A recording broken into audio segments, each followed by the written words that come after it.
Got a lot more to do and a lot more to raise. All So right. we keep going. All right. Take Thank care. you Have so a nice much. day.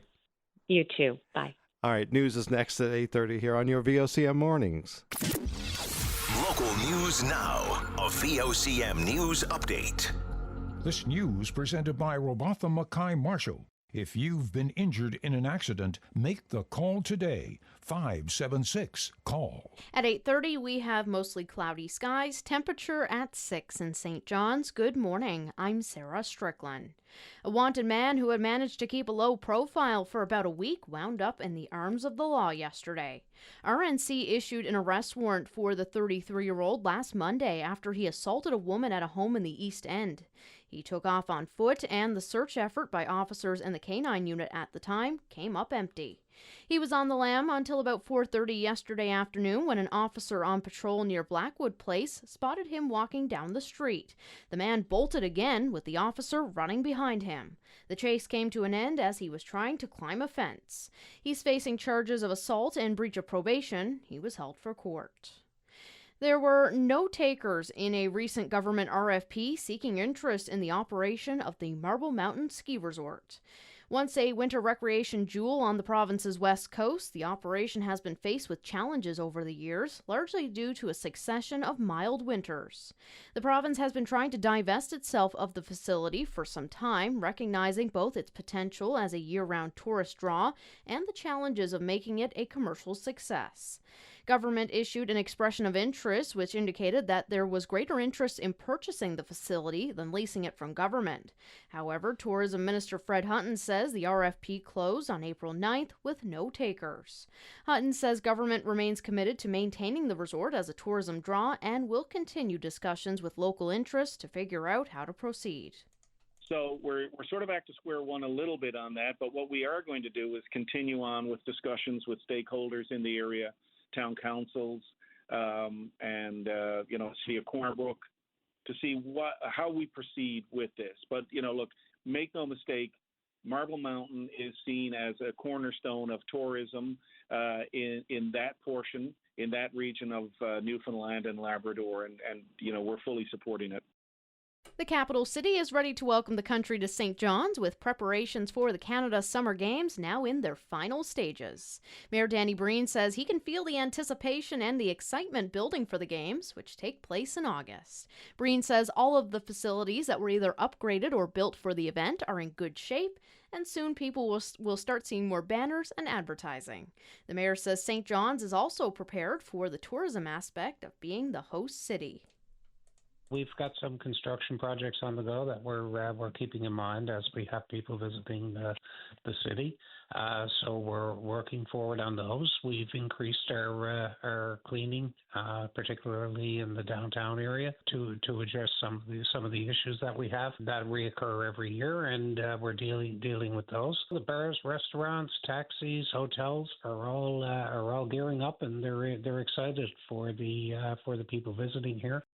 Up next, traffic and your forecast. Other law firms may come and go that have practices from outside of the province, but Newfoundland and Labrador has a very distinct legal system.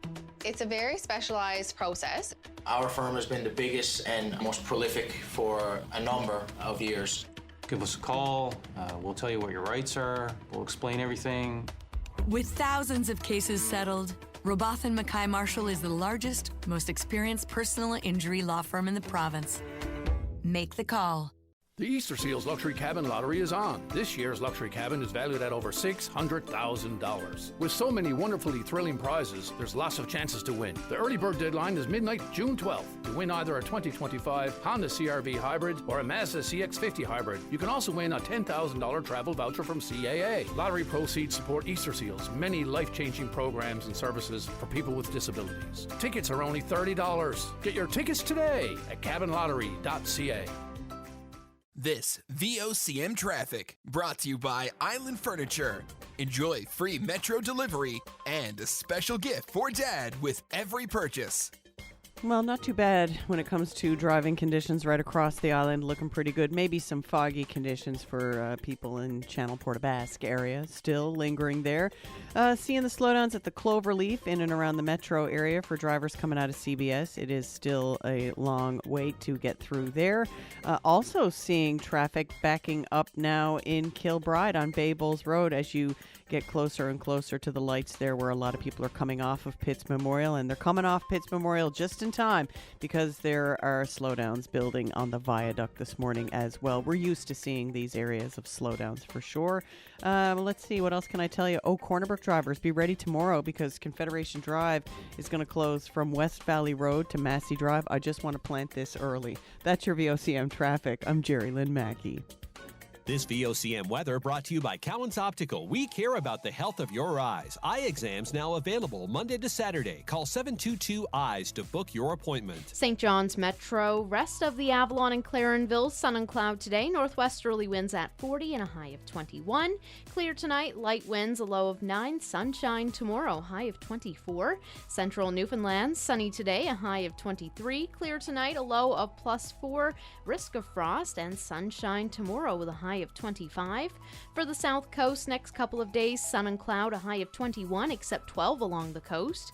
Clear tonight, a low of +3 and a risk of frost. And for the west coast, southwest coast, and northern peninsula, today and tomorrow, sunshine, southwesterlies 30 and a high of 20. Clear tonight, a low of +5 and the risk of frost. Right now in St. John's, we have mostly cloudy skies. Temperature is at 7. Back with an update just before 9 o'clock. Over to you guys. Thank you, Sarah. Sarah Strickland in our VOCM newsroom this morning. I'm Russell with Jerry Lynn. Jerry Lynn, I've got some breaking news out of Poland this morning. Oh, okay. So there's a little plaza there in the middle of Warsaw where some folks are being bombarded by tennis balls that are falling from the sky, or seem to be falling from the sky anyway. Tell me more. Well, it turns out that these tennis balls are falling from a second-floor balcony.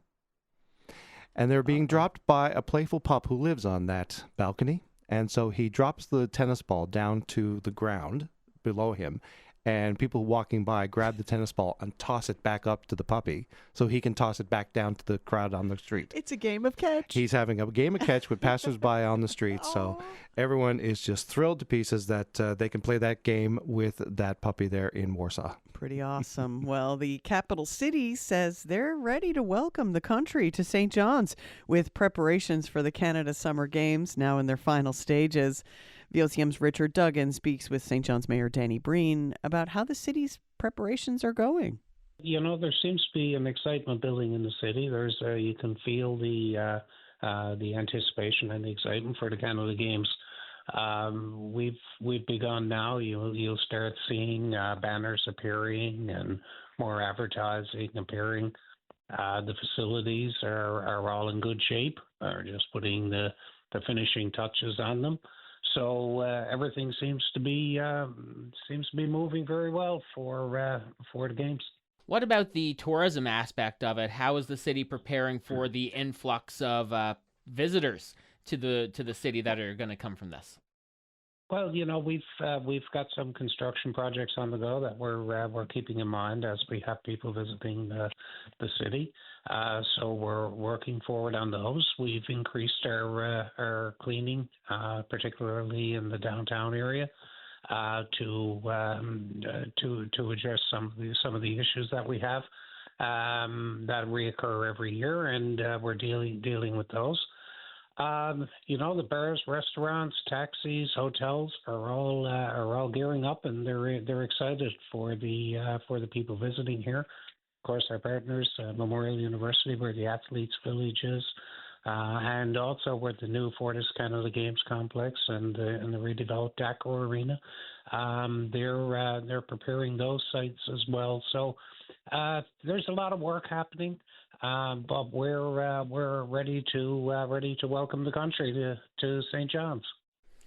I know when we spoke with the tourism minister a couple of days ago, he had the chance to tour some of the new facilities already. Have you had a chance to do the same?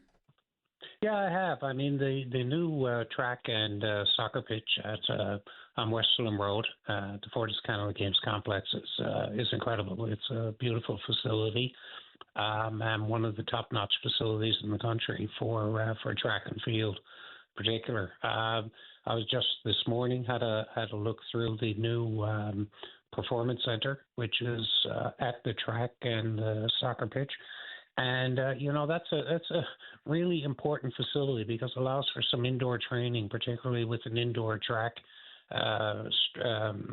straight warm-up track, and also has an ability for indoor practicing in pole vault and other of the athletic sports. So there's a lot of opportunities in this, a lot of great facilities that'll be here for a lot of years to come to help our athletes prepare for future games and to improve their skills.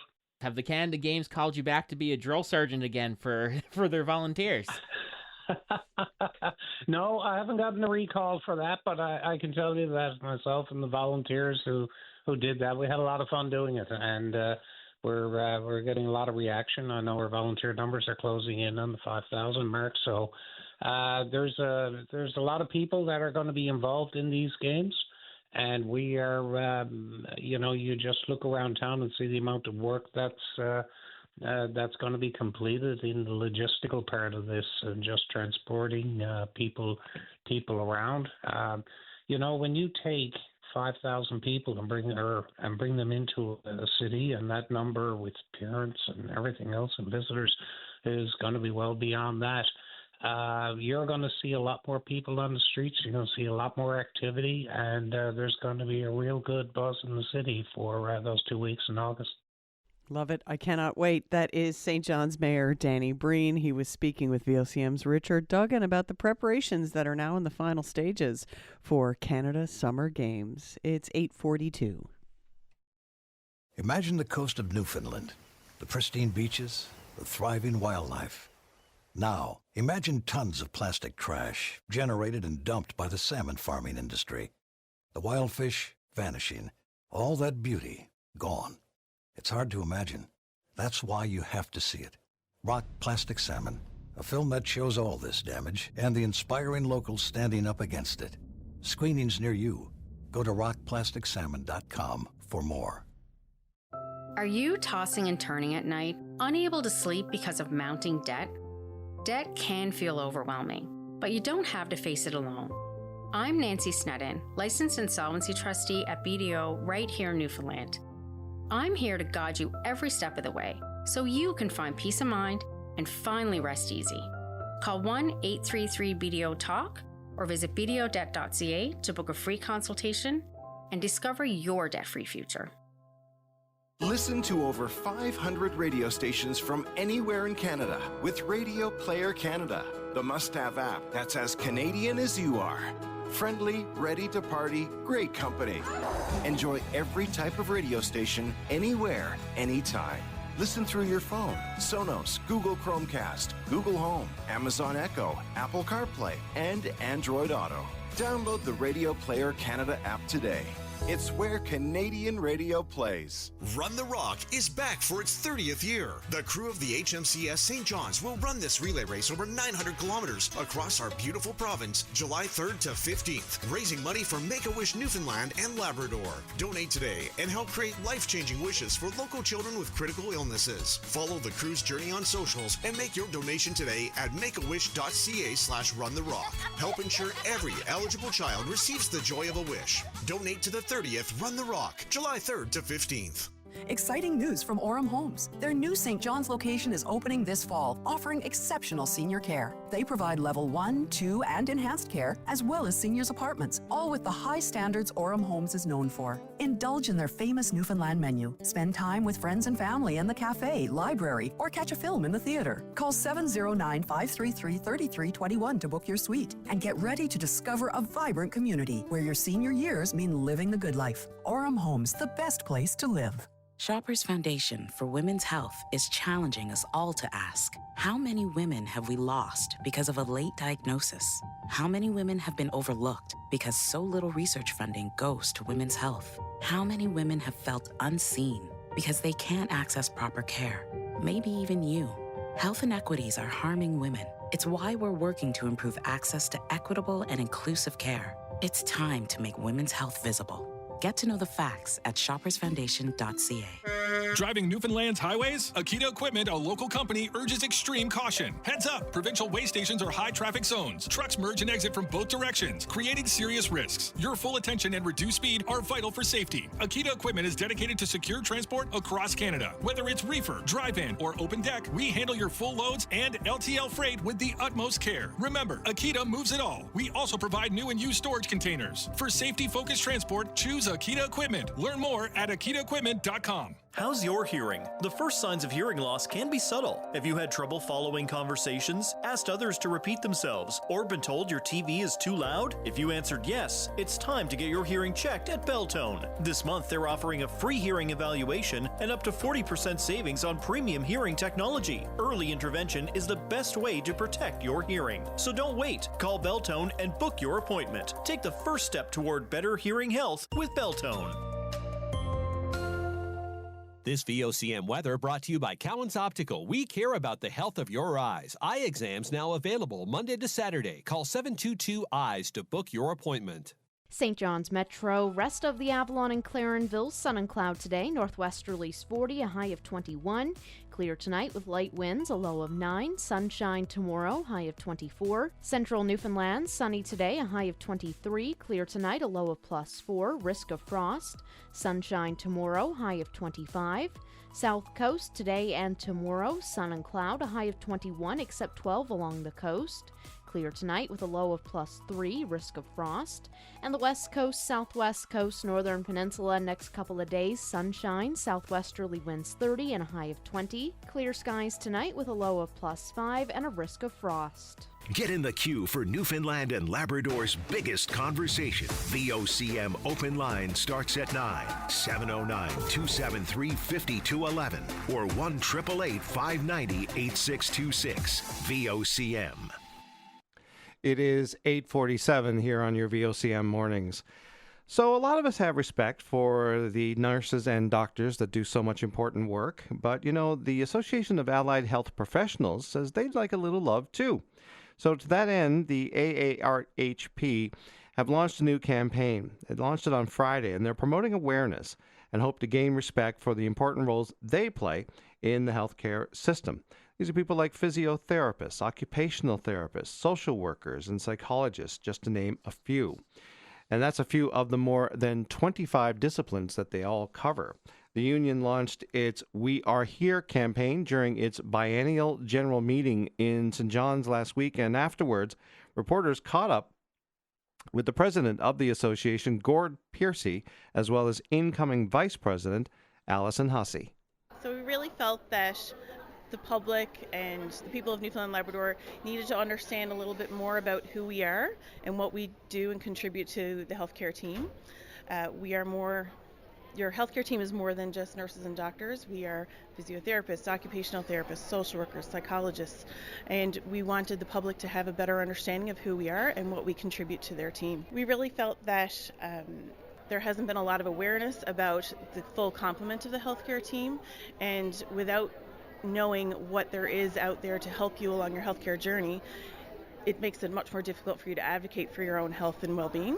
Has that always been an issue for the allied health professionals, trying to get that respect alongside doctors, nurses, and others who provide arguably equally, important services in healthcare? Absolutely. I mean, we are a small union of around 850 plus members. That is very small compared to the other larger groups. And because of that, we are not at the forefront of the healthcare team. But do you believe there's enough respect for the things that you do? We certainly feel that we're undervalued in what we offer, and the more that people know about what we do and what is being done for them behind the scenes, that they will recognize what we provide to their healthcare journey. What are some of the challenges that your profession the professions have faced over the recent years?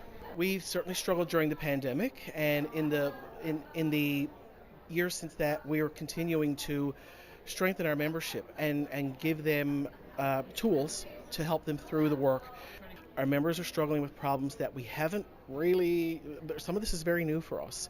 We just finished a session here where we talked about burnout, workplace stress, and again, very much driven by the membership. They want they wanted some support around that. So we're hoping today we gave them some tools that they can use to go back to the workplace and be successful and maintain their mental health, because that's a thing we're hearing loud and clear from them. So as we move forward, we want to support that. We want to get that message out there, and we also feel an educated and informed public will also be a very strong voice in strengthening and improving our healthcare system. The healthcare system is still in turmoil, and we are here, the theme of that, we are here. We are certainly here to tell the public what we can offer, what we do, and what we do for them, the services they need, the services that they deserve in this province. We are also here to hold government accountable, to tell them we are here and we're going to expect you to fix the system, to work with us, to listen to us, because we have answers. And we are here to hold you accountable for providing the residents of this province with a quality healthcare system. Speaking on the government side, where's contract? It's hard for us to keep track sometimes, but where are you with contracts with government now? We're a year away from an expiration, so even though it wasn't that long ago we were in the thick of it, it's June 30th, 2026 is our expiry date. So we are already, and even at this BGM, we have been working with the membership to get the energy up, to get people talking, and to plan our moving forward as we approach the next round of collective bargaining. Is that kind of part of this strategy, though, a little bit? Absolutely, absolutely. That's the president of the Association of Allied Health Professionals, Gord Piercy. Before him, we also heard from Vice President Alison Hussey, both speaking with reporters on Friday during the launch of the union's We Are Here awareness campaign.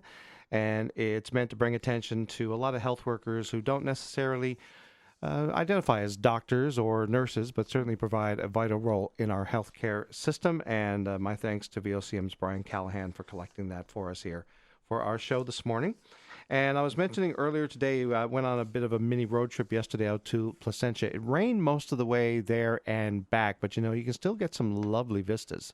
Oh, it's amazing out there. There's rain. A lot of history in Placentia if you're inclined to visit. But Russell, I did have a question before we clue up the show. Yeah. Why did the bicycle fall over? Why? Because it was too tired. Oh, there you go. Oh, I'm picking up some dad jokes, and I'm just going to be throwing them at you now. Because you do it year round for me. Thank you. Yeah, we've got lots of opportunities for you to pick up a $50 gift card from Benjamin's Menswear as we head towards Father's Day this weekend, and also a $50 gift card from Cabot, Timber Mart, and also Home Furnishings. Source, yeah. And so that's on offer this week. So we'll be giving away one of those a day up until Friday. So make sure you're listening and get your dad jokes ready to join us tomorrow morning. So we'll have much more still to come. In the meantime, my goodness, look at the time. Paddy Daly, he's in the big chair, ready to go for your VOCM and open line. So get ready to call. He's up right after the news. That's next here on your VOCM Mornings. This community update is brought to you by the VOCM Cares Foundation. The VOCM Cares Foundation, strengthening communities in Newfoundland and Labrador. Get ready for a day of friendly competition, teamwork, and fun with the CARES Community Dodgeball Tournament, June 20th. It's an exciting team-building activity that also gives back to your community in partnership with Dodgeball NL and CE23. Assemble your team of 6 to 12 people and get fundraising. It's all in support of VOCM CARES community services like Coats for Kids, Buddy Bear, Happy Tree, and more. Sign up by emailing vocmcares@vocm.com. Sponsored by Crombie and Cal LaCroix. I'm Claudette Barnes in your community. When alcohol becomes a problem, it affects more than just the person with alcohol use disorder. Family members and friends often suffer in silence, unsure where to turn for help. Al-Anon and Alateen provide vital support groups across Newfoundland and Labrador for those whose lives have been impacted by someone else's drinking. These compassionate communities understand the unique challenges faced by loved ones of persons with alcohol use disorder. Al-Anon and Alateen offer a path to healing, regardless of whether the person with alcohol use disorder seeks treatment. For information about Al-Anon and Alateen in your area, call 709-722-2666 or toll free at 1-888-455-2666. Support is also available online at www.al-anon.org or www.al-anonnl.ca. Local news now. A VOCM news update. News as it happens on VOCM, VOCM.com, and at VOCM News on Twitter. Stay up to date with your VOCM. At 5 to 9, a little bit of sun and cloud. Temperature is at 7 in St. John's. Good morning. I'm Sarah Strickland. A wanted man who managed to keep a low profile for about a week wound up in the arms of the law yesterday. RNC issued an arrest warrant for the 33-year-old last Monday after he assaulted a woman at a home in the East End. He took off on foot, with the search effort by officers in the K-9 unit at the time coming up empty. He was on the lam until about 4:30 yesterday afternoon when an officer on patrol near Blackwood Place spotted him walking down the street. The man bolted again, with the officer running after him. The chase came to an end as he was trying to climb a fence. He's facing charges of assault and breach of probation. He was held for court.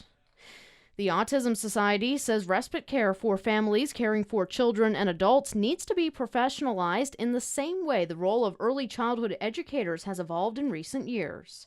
Executive Director Paul Walsh says respite care needs to be recognized as a profession to provide meaningful, stable employment and training opportunities to fill the vital role. Sarah Burton, a single working mom whose autistic 8-year-old daughter Adeline spent a whole night in the elements after running into the woods near her home on Random Island, says respite care is nearly impossible to find. Adeline's primary caregiver while Burton is at work is Burton's mother. While she qualifies for respite care, she cannot find a worker because the pay isn't enough and there is no training that comes with the job. Walsh agrees that respite care needs attention. There is an economic argument for this. There is a social argument for this. There is a human argument for this, all of which adds up to the need to professionalize respite and to make it a viable option for people. Paladin Security is hiring security officers to patrol and survey hospital properties in the St. John's area, including entrances and parking lots. It's part of ongoing efforts by the Health Authority to strengthen workplace safety and enhance security at healthcare centers. NL Health Services says the security officers play a crucial role in responding to incidents, de-escalating situations, and providing customer service. The Health Authority says security services have been contracted and are now in place in more than 25 sites across the province. Up next, traffic and your forecast.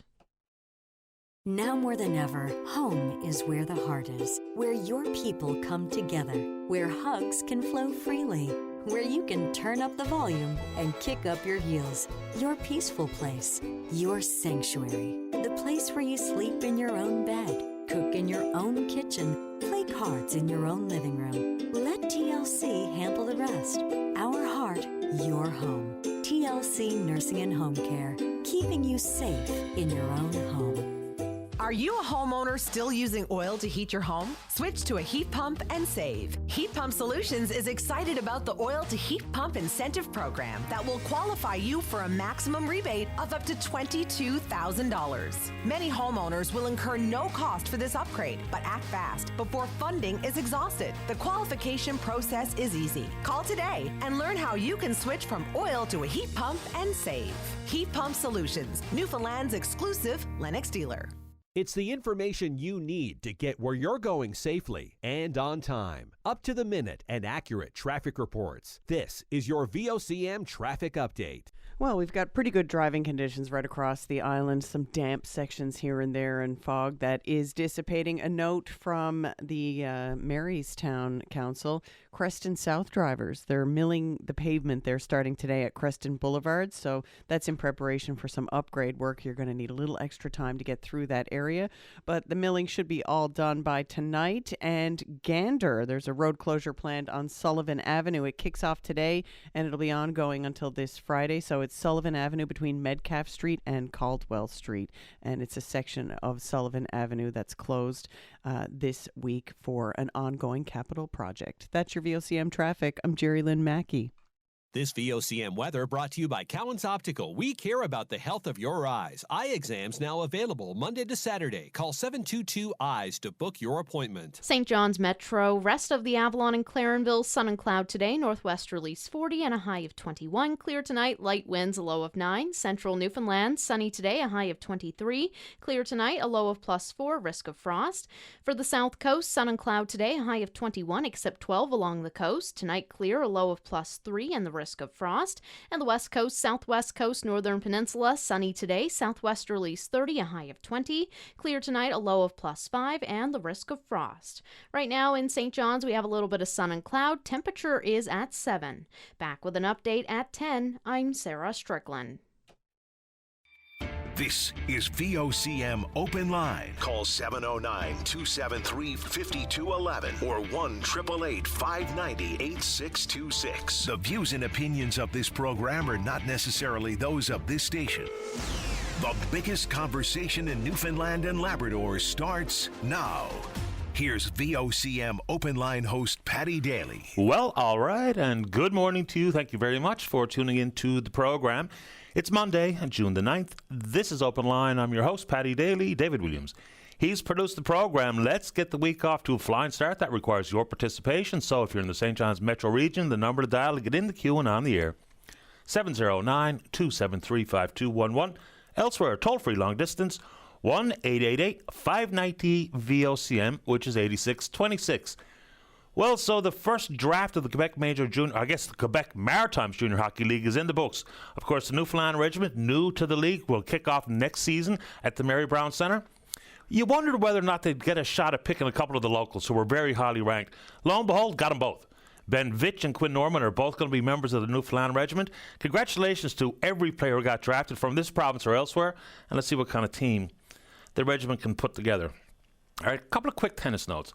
So after an extraordinary weekend at the French Open in Roland Garros, it was 1 versus 2 in both the women's and the men's final. Of course, American Coco Gauff wins for the first time for an American to win in the ladies' side for a decade. And the men's match yesterday, truly outstanding. I mean, if you watched it, you know exactly what I'm talking about. World number 1 Jannik Sinner versus world number 2 Carlos Alcaraz. A couple of interesting ones. When Alcaraz won last year at the French, he became the youngest player to win on all 3 surfaces. So they play hard court, grass, and clay. And here's something that's unbelievable stat.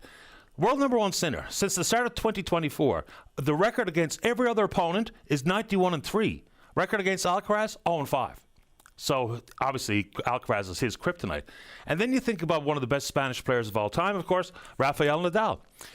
Alcaraz won his 5th slam, that was yesterday, at the age of 22 years, 1 month and 3 days. Rafael Nadal won his 5th slam, age 22 years, 1 month, 3 days. So pretty cool overlap there. Anyway, that was something else.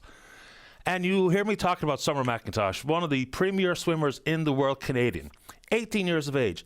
At the Canadian Swimming Trials over the weekend, shattered the 400-meter freestyle world record, a time of 3:54.18. Shaving more than a second off. And in the pool, a second plus is a long time. So congratulations to Summer. Unbelievable. 3-time Olympic medalist, world champion. Her first Olympics, she was 14. She won a world gold when she was 15. So what were you doing when you were 14? All right. So let's get into it. Marble Mountain. Nobody should be surprised that the government went back out with an RFP to see if there was anyone in the private sector interested in taking over operations at Marble Mountain, and the answer is no. 0 bids. Now, in the most recent budget, government did indeed put forward monies that will fund operations at Marble Mountain again next ski season. Repeatedly, year over year out at Marble, the past number of years, it's been dreadful conditions. And I don't know if it's going to ever get any better. But, you know, there's mention in the news story about it was one of the recommendations coming from, for instance, the Premier's Economic Recovery Team, Team Moya Green, and, of course, the mythical Rothschild report, which me and you paid for, but we're not allowed to see it, right, for some reason. So what does the future for Marble hold? Folks in the area surrounding, whether it be Steadybrook and the rest of the West Coast, they know it's a linchpin for some of their tourism seasons, especially in the winter. Okay, so government does indeed have the money put forward now, but for the vast majority of the rest of the province, people think it's a waste of money, and they want government out of that operations at Marble. I don't know what the future is going to hold, but, you know, if you're on the East Coast, it's easy enough to say, hey, that $1 million could be better spent elsewhere. If you're on the West Coast, not so fast. But no uptake again this year at Marble. Not surprised. And then last week, we of course all are painfully aware of the fact that there was a 7-year-old child struck on their bike and passed away as a result of the injuries. This email is from an avid cyclist, and it's about the collisions between bicycles and vehicles. In the last 365 days, there have been 5 bicycle-involved motor vehicle collisions reported on VOCM.com, he tells us. Three of those incidents resulted in the death of the bicycle user. The 2 other were hit and runs. So here's some comparisons to consider nationally. According to Stats Canada, the rate of cyclist fatalities across Canada from 2006 to 2017 did not rise above 2.6 deaths per 1 million population. Newfoundland and Labrador currently sits at 5.5 deaths per million in the last 365 days. So whether that's oblivious nature or the motoring public, and he goes on to say that it's not just ignorance of the rules, but active hostility towards bicycle users by many motorists. That's probably a part of it. I mean, you'll see the fingers being wagged at the people on their bicycles. Of course, we share the road with them. That's where they're supposed to ride. And then you hear the horns bumping, and people do get frustrated with the cyclist. I'm not sure where they're supposed to be, because the law says they have to be on the road, not on the sidewalk. But that's staggering. 2.6 deaths per 1 million population nationally, 5.5 deaths per million in the last 365 days in this province. So here we are in the summer months. More and more cyclists out there, and scooters and rollerbladers, pedestrians and joggers. So let's keep our eyes peeled. All right. You know, things are becoming more and more difficult when we talk about recruiting to be members of law enforcement. The way people think and talk about the police has changed dramatically over the last number of decades. What was once the cop on the beat who knew everybody's name in the neighborhood, and everybody in the neighborhood knew the cop. And there was that type of relationship, which is critically important. Now, I mean, the ranks are down at the RNC. They're a little short of what their optimum numbers would be.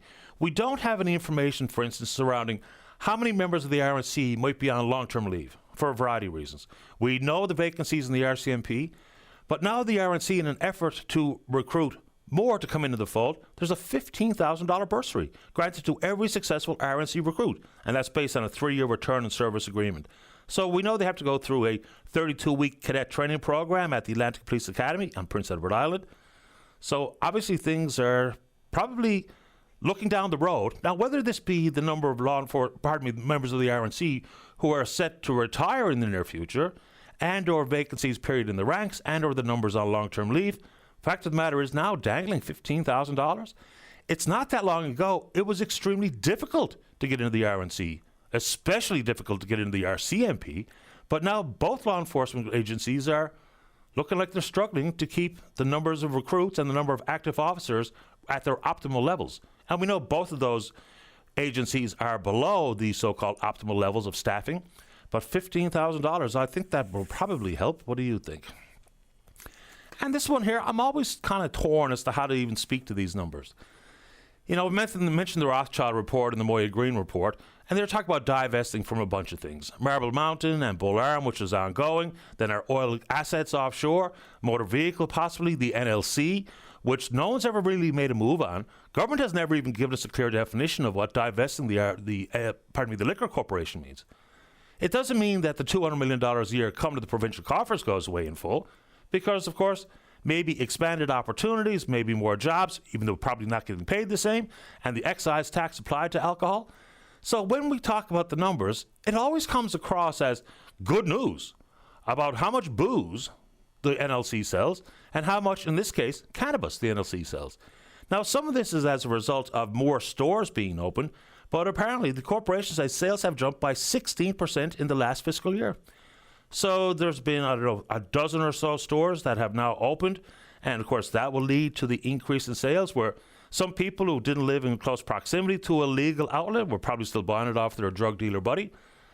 But it is a bit of a struggle to know whether or not we should couch this with it's not necessarily good news. Now, for people out there who are recreational cannabis users, they'll say, oh, grow up, it's better than drinking, and they're probably right. But when we hear those numbers, again, it really comes across as congratulatory as opposed to highlight what is pretty significant use of whether it be alcohol and or cannabis and or gambling, which we also talk about when we look at numbers from the ALC that gets transferred to the provinces. But anyway, there you go. All right. I want to say congratulations to the folks at Fort Amherst Healthcare. We know that there was a damning report coming from the Auditor General regarding what goes on in personal care homes. Feces on the wall, inappropriate administration of medication, different levels of abuse, non-compliance orders, and of course operational standards that have not been updated since 2007. But the folks at Fort Amherst, they have now announced that all the 4 facilities that the company manages have been recognized by Accreditation Canada. So they've met this extremely high level of quality care, and good for them. You would hope that all personal care homes in the province would strive for the exact same thing. Now, when you speak to folks who either own themselves or are represented by the Personal Care Homeowners Association, they agree with the Auditor General that not only in the update of operational standards, but things regarding identifying shortcomings, issues that are in non-compliance, and then consequently the public disclosure. You know, every time the Auditor General produces a report, the government says the same thing. We understand and accept the recommendations from the Auditor General and work towards implementation. And then we find out years later that so much of it has gone unattended to. It's important to get this right. So good on Fort Amherst. And there's a rigorous process over the course of a couple of years. And it does indeed do things like incident reports that are made available to everyone who's involved with the personal care home, all the staff, all the residents, and the family, the loved ones of those who are involved. So this has got to be the standard across the board. So it'd be nice to hear from the government, even as something as fundamental as the operational standards. Haven't been formally updated since 2007, but apparently there's a draft of an updated version since 2022 sitting on the corner of somebody's desk at Confederation Building, but making some advancement on that. You'd think that might be a good idea? Of course it's a good idea. All right. We know in the world of healthcare, actively using artificial intelligence, and some really cool stories come and say, for instance, at Memorial University about that. But here's where some of the dark side or the downside of it is. It can be absolutely transformational. It can be extremely beneficial. And when we talk about in school, so far as starting the conversation, the brainstorming, using some of the generative AI like ChatGPT. I don't use it, but apparently it's super popular. Then they talk about some of the worries inside post-secondary. So the story I read this morning is specifically about university, but you know full well, kids as young as junior high, certainly into high school, and on into post-secondary are using this artificial intelligence to generate essays, reports, whatever the case may be. So what's the concern now? The concern is that when 6 out of 10 Canadian university students report using these types of platforms, then the worry would be whether or not they're using them to complete their exams. And the likelihood of that is high. So what's the option here? Now, it can't be said that artificial intelligence is used for cheating by every person who uses it, because that's not true, obviously.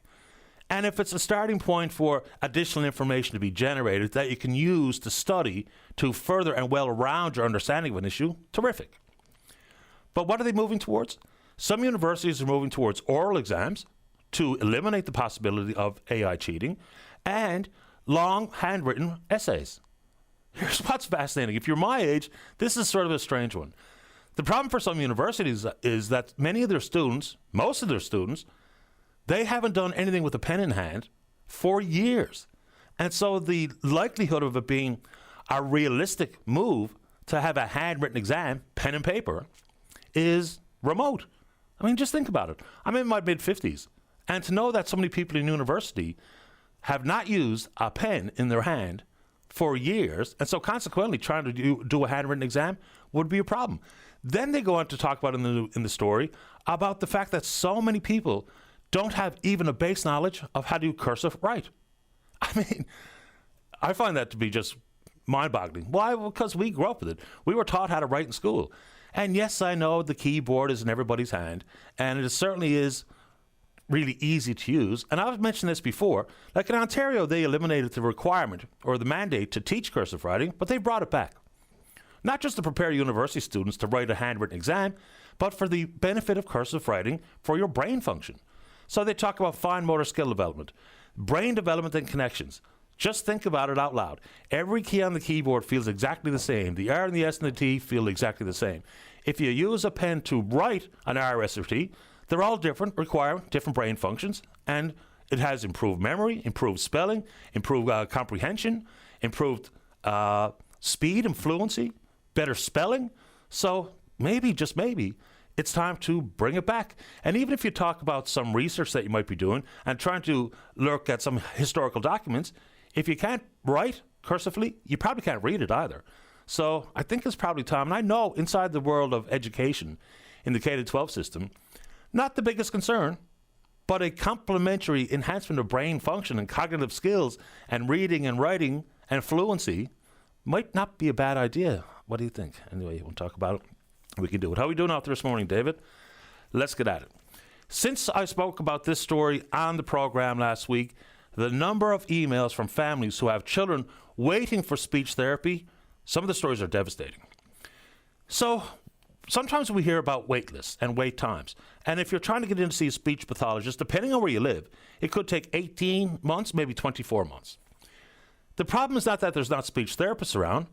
The problem is that the province is not hiring speech therapists.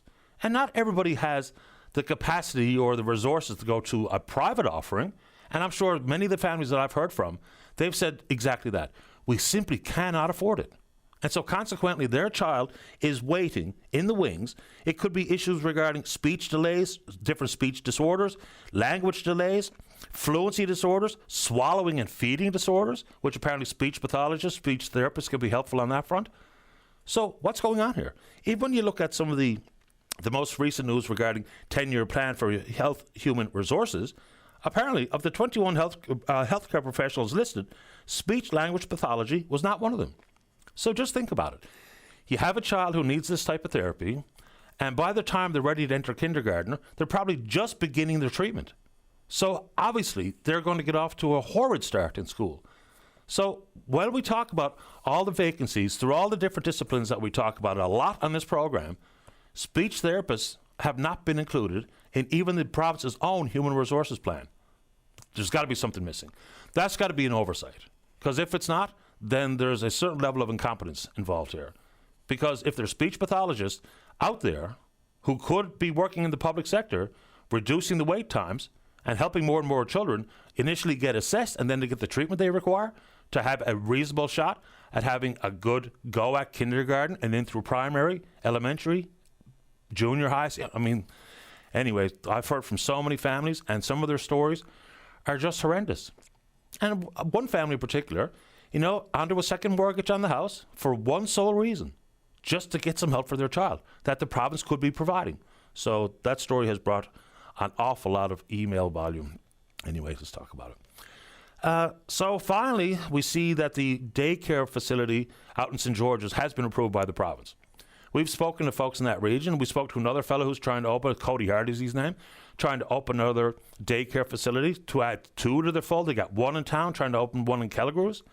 Another group, somewhere else in the province, can't remember exactly where, having the exact same struggles. The government has put a serious priority on accessible, affordable childcare, early childhood education. So it's fine to have the policy that starts off with $10 a day, all feels good in a regulated childcare space. But what exactly is the hurdles that some of these proponents are trying to clear? Is this about simply due diligence? Or is there something else missing here? The province is finally speaking out. Minister responsible Bernard Davis is in the news with some comments on it, and the basic summary is stay tuned. Parents are talking about this, a lot of them. It is a transformational game changer for access to affordable childcare. And yes, early childhood education. So good for the folks out in St. George's, but the rest who are waiting, we'll see. All right, a couple of quick ones before we get to you.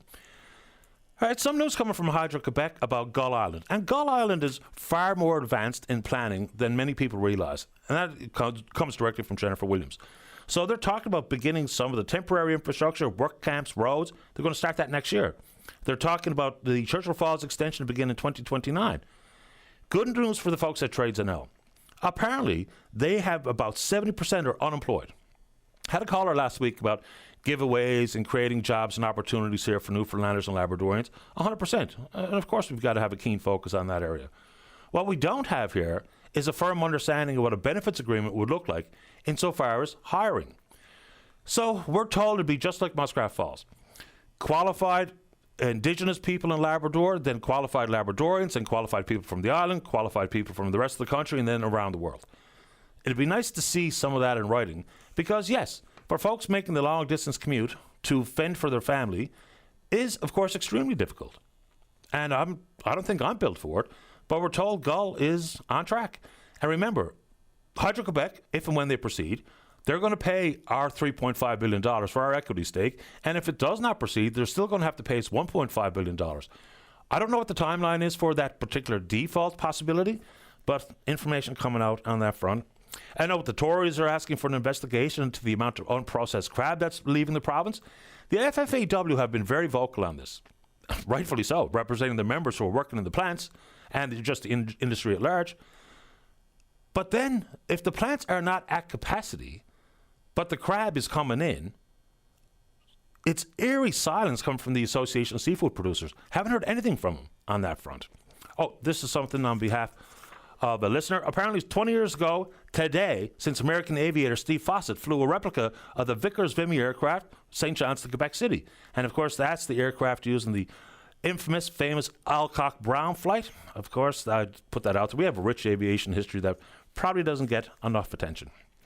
Two very unfortunately sad comments here at the bottom. Gary Gazine, the mayor of Wabana. So he was on council for 35 years, 29 as the mayor. Gary was always very passionate in representing the interests of the folks on Bell Island. He's now dead at the age of 67. He's been quite sick for quite some time. I dealt with Gary countless times, in person, on the air, whether it be at Rogers TV or here on this program. So my condolences to his friends and family. Obviously a successful businessman as well. And I get asked about this gentleman a fair bit. We had some pretty feisty interactions on this program as Bruno Marcocchio. Mr. Marcocchio has passed at the age of 75. An extremely passionate, once again, environmental activist. You know, a lot of the conversation goes back into cleaning up the infamous Sydney tar ponds in Nova Scotia. He also dealt with a bunch of different issues, including Muskrat Falls and the Canso gas project, the herbicide being sprayed, Agent Orange. Mr. Marcocchio has passed at the age of 75. My condolences to his family. I've exchanged emails with his daughter, Sarah. As much as we butted heads, and some of it really knock him down, drag him out, it was hard not to respect the focus and, one more time, the passion he gave to speaking about the projects that he was opposed to. So people ask me for updates about Bruno all the time, and Mr. Marcocchio has passed after his battle with cancer, dead at the age of 75. Once again, our condolences. We're on Twitter or VOCM Open Line. Follow us there. Email address is openline@vocm.com. When we come back, let's have a great show. That only happens when you're in the queue to talk about whatever's on your mind. Don't go away. Call now, 709-273-5211 or 1-888-590-8626. Newfoundland and Labrador's biggest conversation. VOCM Open Line returns in a moment. Summer's here, and so are the road trips, park days, and barbecues. Don't let an empty tank hold you back. VOCM Fuels Your Summer is back. Snap a photo of your summer fun and text it to 709-273-5211 for your chance to win free gas. Each Friday, we're giving away a $200 North Atlantic gas card. And by Labor Day, one lucky listener will score the ultimate top-up, a $1,000 gas card. Brought to you by Orange Store, proud sponsor of the 2025 Canada Games Torch Relay. And by Smith's Furniture and Appliances, trendy or traditional, visit smithsfurniture.com. To ensure your beverage containers are accepted at the Green Depot, prepare them properly. Please remove caps, straws, garbage, and liquid. Ensure labels are left on and containers are not crushed or broken. Give them a rinse, and they'll get the green light. Learn more at greendepotnl.ca. The 2025 Nissan Sentra isn't just another compact car. It's Consumer Reports' top pick in its class. Why? It beat all other compact cars for exceptional reliability, value, and safety to become Consumer Reports' 2025 top pick. Right now, finance a 2025 Sentra from just 0.49% for up to 48 months. Top rated, trusted, with an offer that's hard to beat. Hurry into your local dealer and drive away in a new Sentra today. Includes 0.5% loyalty reduction for qualifying Nissan owners. Conditions apply. See Nissan.ca for details. With 19 different sporting events and over 4,000 athletes competing from across the country, the St. John's 2025 Canada Games are sure to be the biggest ticket in town. It's not every day you get a chance to catch a future star in the making. Bring the whole crowd and be part of the action. Don't miss a moment. Tickets and package deals for August are now on sale. Get yours at 2025canadagames.ca. For phone prices none of us want to miss, choose Eastlink. Pair our best phone offers with any data plan you want for the absolute lowest price. That's how we do mobile for everyone, for less. Visit us at our new location in the Avalon Mall. Certain conditions apply. Hi, I'm Joanne with Colair Contracting, your local Daikin mini split and heat pump experts. Thanks to you, we're Canada's #1 Daikin dealer for 2 consecutive years. Thinking of upgrading your heating? Colair makes it easy. We start with a free in-home consultation to design your ideal Daikin system, and we handle all the rebate applications and paperwork. Whether your home is old or new, oil or electric, we'll customize a solution to significantly cut your heating bills. What are you waiting for? Call Colair today at 727-2680. The Big Check event is on now at Sport Check. From June 5th to 18th, shop savings up to 60% off. Find amazing deals on golf, bikes, shoes, and more. See in-store or sportcheck.ca for more details. It's the summer Big Red Sale at Canadian Tire. Save up to 50%. What are you doing? These are the biggest deals of the season. I'm shouting it from the rooftop. We have a radio ad. You don't need to be up there. The summer Big Red Sale is on from June 5th to June 12th. Conditions apply. Details online. At Lean Architects, they believe design is an adventure, not just a process. They create residential spaces that spark joy and elevate your everyday life, guided by collaboration, facilitation, innovation, and experience. Lean Architects turn your dreams into a delightful reality. Imagine a home that dances with light and laughter, designed to uplift your spirit. Discover how their creative touch can transform your space. Visit leanarchitects.ca or email hello@leanarchitects.ca. Lean Architects, where every design is a joyful journey. Have you heard about the SPCA St. John's PUP program? By preventing unwanted pets, the goal of the PUP program is to remove obstacles for families by helping get their pets spayed to permanently stop unwanted litters. If you have or are expecting a litter of puppies or kittens, please reach out to the SPCA St. John's. We'll accept the kittens or puppies in the PUP program, find them loving homes, and provide a spay surgery for the mother, all for no charge. Please call ahead to make an appointment. Visit spcastjohns.org/pup to learn more. VOCM Open Line is brought to you by Janes and Noseworthy, licensed insolvency trustees. When it comes to debt relief, do it once, do it right. Visit janesnoseworthy.ca. It's okay. This is Open Line on the VOCM Big Land FM radio network. Welcome back to the show. Let's begin this morning on line number 3. Good morning, Dwayne. You're on the air. Yeah, good morning, Patty. I was talking to you last week about my mother dying there at the Buren Hospital. Yes, sir. I remember. So anyway, I talked to a local lawyer a couple of days after that here in Marystown, and he said he's a bit older himself and that it would probably take 5 or 10 years for it to go through the courts, and I mightn't get anything for it anyway. But he also said that I could contact one of the bigger law firms in St. John's, and they might take it on. So I don't know if I'll bother to go through with it or not. But I don't even want the money, really. It's just to warn people, right, that this could happen to them. Because I heard you talking there last week with a lady who, same type of situation, where her sister was misdiagnosed, something about a wart on her tongue, and she ended up dying a few months later as well. So anyway, that's just wanted to warn people that this could happen to anyone, right? Dwayne, for someone who may not have been listening last week, and I don't mean to bring you down this sad road again, but just give us the basics understandings of what happened. Well, that will take a while. Yep, so she, well, first thing, they sent her home. She went one night, and they sent her home. She waited 6 hours to see a doctor, and finally saw one, and he sent her home. I had to go up and get her 12 o'clock in the morning on Mother's Day, and wheeled her right in a wheelchair because they said there was no rooms available, and yeah, sent her home. 3 days later, she wasn't getting any better, staying in bed all day. And we convinced her to go up again.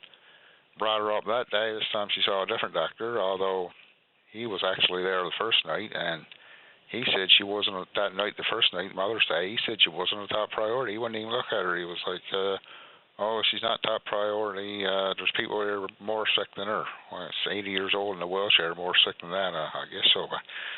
And, yeah, so she got rushed in St. John's that night after seeing the doctor up there, and doctor called me the next morning, told me she was in bad shape and needed my permission as next of kin to do a emergency procedure, and they did it, and she pulled through. So For the next week after that, she was in St. John's there. Seemed like she was doing good, but she talked to her every day. She called me a couple of times.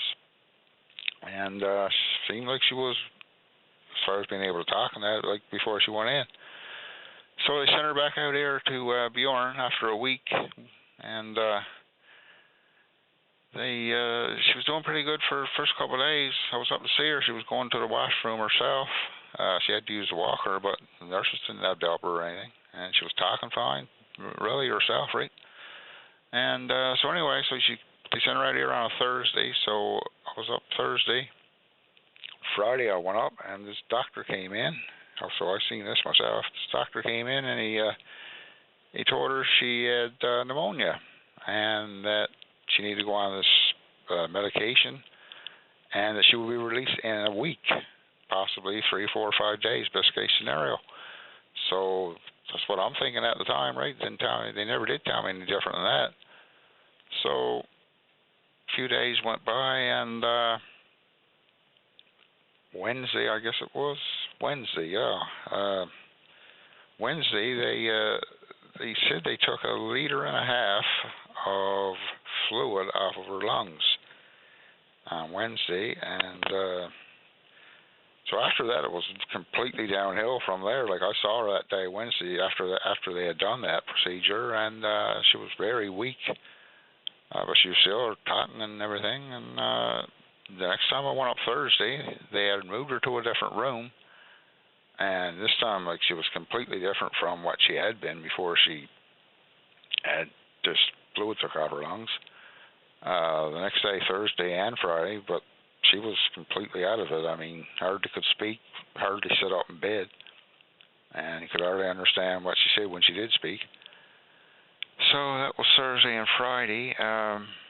Yeah, so they were waiting for a room for her in St. John's to do kidney dialysis preparation. Now that's a two-day thing, I think, where you go in there and then you get sent back out here and you go on kidney dialysis for the rest of your life, pretty much. You go up 3 days a week, 2 or 3 hours a day. So that's what I was expecting, right? And yeah, so she was waiting for a room and waiting for a room in there. So that was Wednesday. Let's say Thursday and Friday, she was getting really bad. So Friday afternoon, they called me 3 o'clock, and because I usually go up in the evening, so they called me 3 o'clock and told me they had a room for her in St. John's. So again, this is what I'm thinking at the time. This is just for this kidney dialysis preparation. Had a room for her in St. John's, and now they were waiting for an ambulance. So this was 3 o'clock Friday. So I rushed up as fast as I could because I wanted to see her before they went in with her. So I gets up there, and this time she was completely out of it. Like, I don't know if she knew I was there. She was, when the paramedics came in to take her, she was speaking to them, and they took her hearing aid from her, because she was hard of hearing anyway. They took her hearing aid from her. And, when she was talking to the paramedics, I couldn't understand what she was saying. So they took her anyway and brought her in that evening, as I thought, for his kidney dialysis preparation. And, so those couple of days, like, to me, in retrospect now, she was dying those couple of days.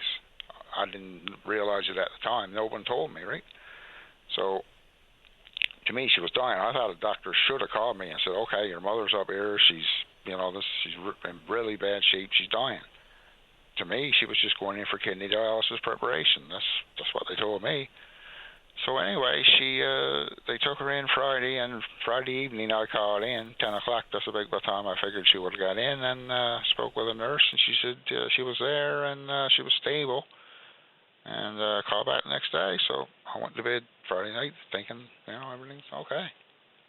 Next morning, Saturday, I think it was 7 o'clock in the morning, the doctor calls me, a female doctor this time, and she says that my mother was okay. She was stable when she got there that night, but overnight her blood pressure went down, her heart rate went down, and she was barely alive now, and they needed my permission again to do this emergency procedure or something about giving her this special type of blood. So I told him, go ahead, do what you got to do. He said, or she said that the procedure was risky and she might die, but without the procedure, she was definitely going to die. So I'm like, go ahead, bud, do what you got to do. 3 hours after that, around 9 o'clock, another doctor calls me. This is a man doctor. And he says basically the same thing the female said. Mother's in serious condition. She's needs an emergency procedure. Go ahead, bud, do it. But I thought, that's what I told the female 3 hours earlier. But anyway, what were they doing for those 3 hours? So anyway, they went in and did that. Basically, he told me that, she's in bad shape. She could pass that weekend. And so Sunday afternoon, I was talking with the doctor. He called and said that they pretty well done all they could do for her, that she was in really bad shape. Her lung had now failed on top of her kidneys, and that it was just and then she went septic. And as I was talking to him, he said, oh, my God, he said, it's happening now. Basically, she was dying then. And, yep, so he called me. He hung up then and called me back about an hour and a half after and said that she had passed. And, yeah, that's basically it. It's just a dreadful story. So just before I have to go, Dwayne, so you've been given that legal warning that this could take as long as possibly a decade to navigate through the courts. So I don't know if you're going to entertain that, are you, or are you just trying to use this as a warning to others? Well, I'm still thinking about it, but based on what that guy said, it's probably not going to win anyway. Yeah, it was more of a warning, Patty Boy. It's this could happen to anyone. Like I said, that woman there last week, she had a sister who was misdiagnosed with this wart on her tongue, and she died a few months later. So I'm sure this is not the only two cases. I'm sure it won't be the last cases. Like, if I can wake up a few people to say, this can happen to you when you go up to the doctor, don't just assume what the doctor says.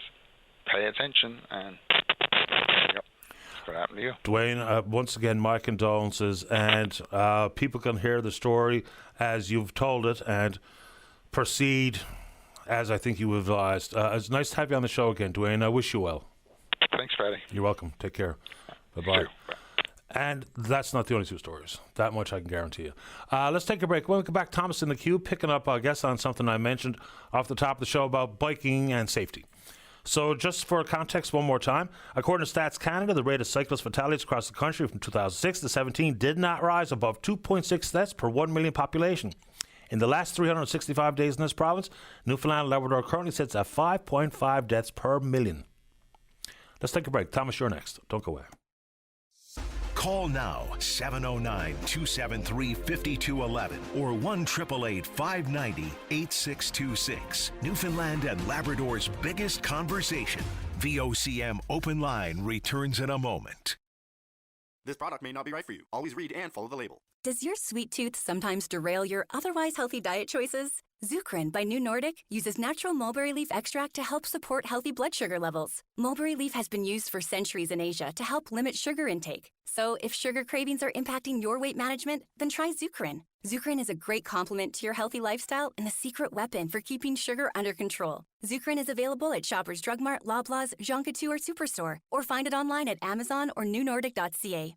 Benjamin's Menswear. Cool casual looks from quality brands. They've got it all. One-stop shopping, Benjamin's Menswear. A lot more than you think. In the heart of downtown St. John's. Visit benjaminsmenswear.ca.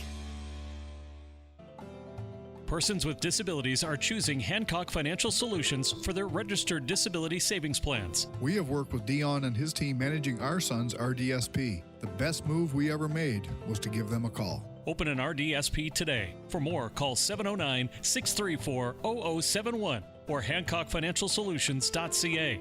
Hancock Financial Solutions, in your home, in your community.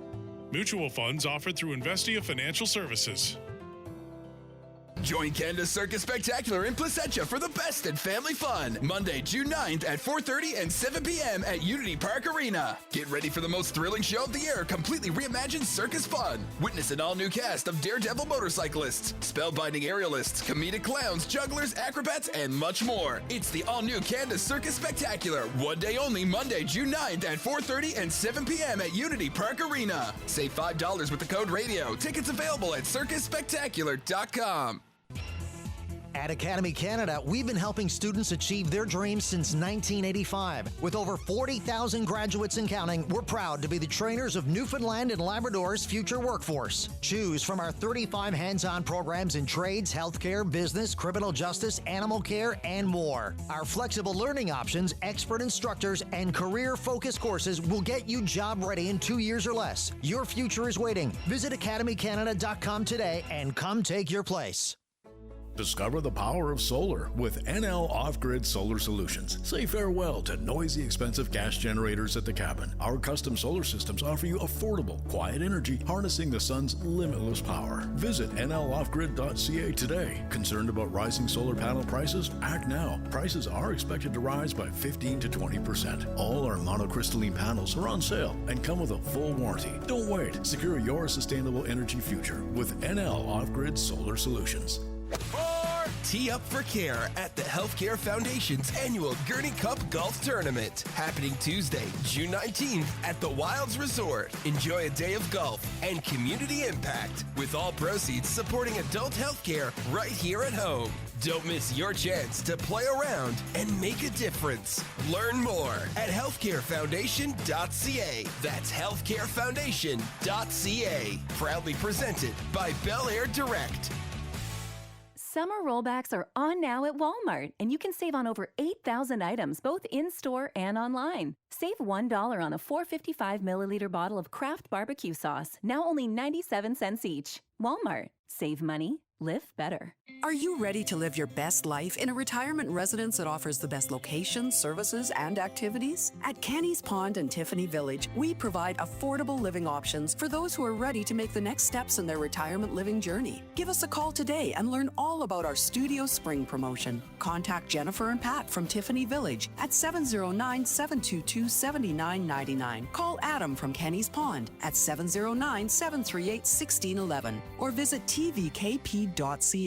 This is Open Line on the VOCM Big Land FM radio network. We'll go back to the show. Let's go. Line number 2. Thomas, you're on the air. Hi, Paddy. Hi. You hear me good? I can hear you fine. Oh, good. I was listening to your preamble there on the cyclist. Mm-hmm. Yeah. Now, I didn't know that you weren't allowed on the sidewalk. So, that's a city thing. Would it be a city law? I think, I don't really know if that's the fact or not, Thomas, but I do know that bicyclists are not supposed to ride their bike on the sidewalk, and I think that's anywhere. It was the case when I lived in Alberta, too, so I'm thinking it's more than a city thing. Okay. Yeah. So then you said, well, you don't know where they're supposed to be. They're supposed to be on the road. Yes. Yeah, you're right. And just to let you know that you got a meter from the edge if the speed limit is 60 or under. So that's from the edge of the pavement or the edge of the curve, you got a meter. If it's over 60, you got a meter and a half. Now, I know a lot of people, it's like I didn't know you weren't allowed on the sidewalk. A lot of people don't know that you got a meter from the edge of the road. Right.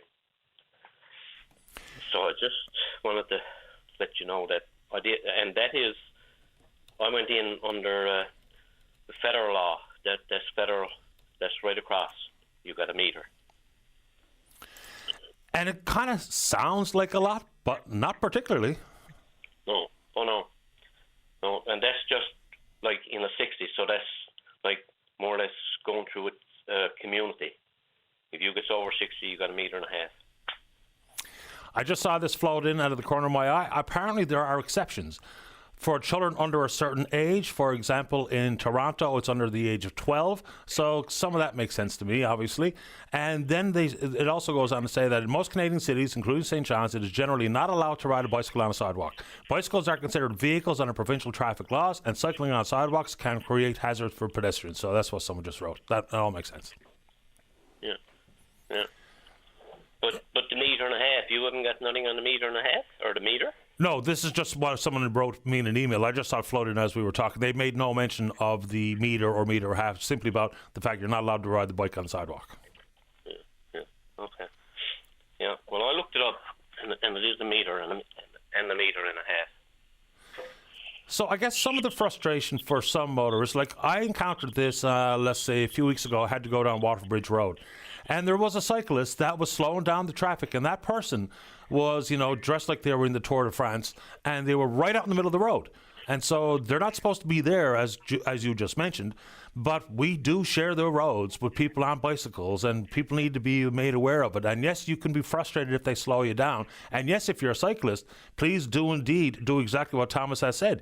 You need to be within a metre, if we're talking about Waterford Bridge Road, you need to be within a metre of the curb. So please, can we all just play along so we can all get where we're going without striking someone on a bicycle? Like that story last week, that rattled me all week. That's poor little 7-year-old and their family. Mm-hmm. Yeah, for sure. But a lot of people don't know that the cyclist got a metre. I'm pretty sure. If you ask 10 people that got a driver's license, they'd say that they don't know. Probably right. They may know within the city. They may know what city stuff is about, but I'm talking about like out on a highway, like you at 80-kilometre highway or 90-kilometre highway. Now, thankfully, when you encounter a bicycle on the highways, 99% of the time they're on the other side of the white line. So technically on the shoulder, on that last little bit of asphalt before you get to the gravel, because of obvious reasons, people are just whizzing by way too quick to trust the motorist if you're on the highway itself. So generally speaking, they get on the shoulder where they belong for their own safety. But in the city limits, as you described, there is a legal place for the cyclist to ride, and that should be the obligation of the cyclist and for the motoring public to understand it. For sure, yeah.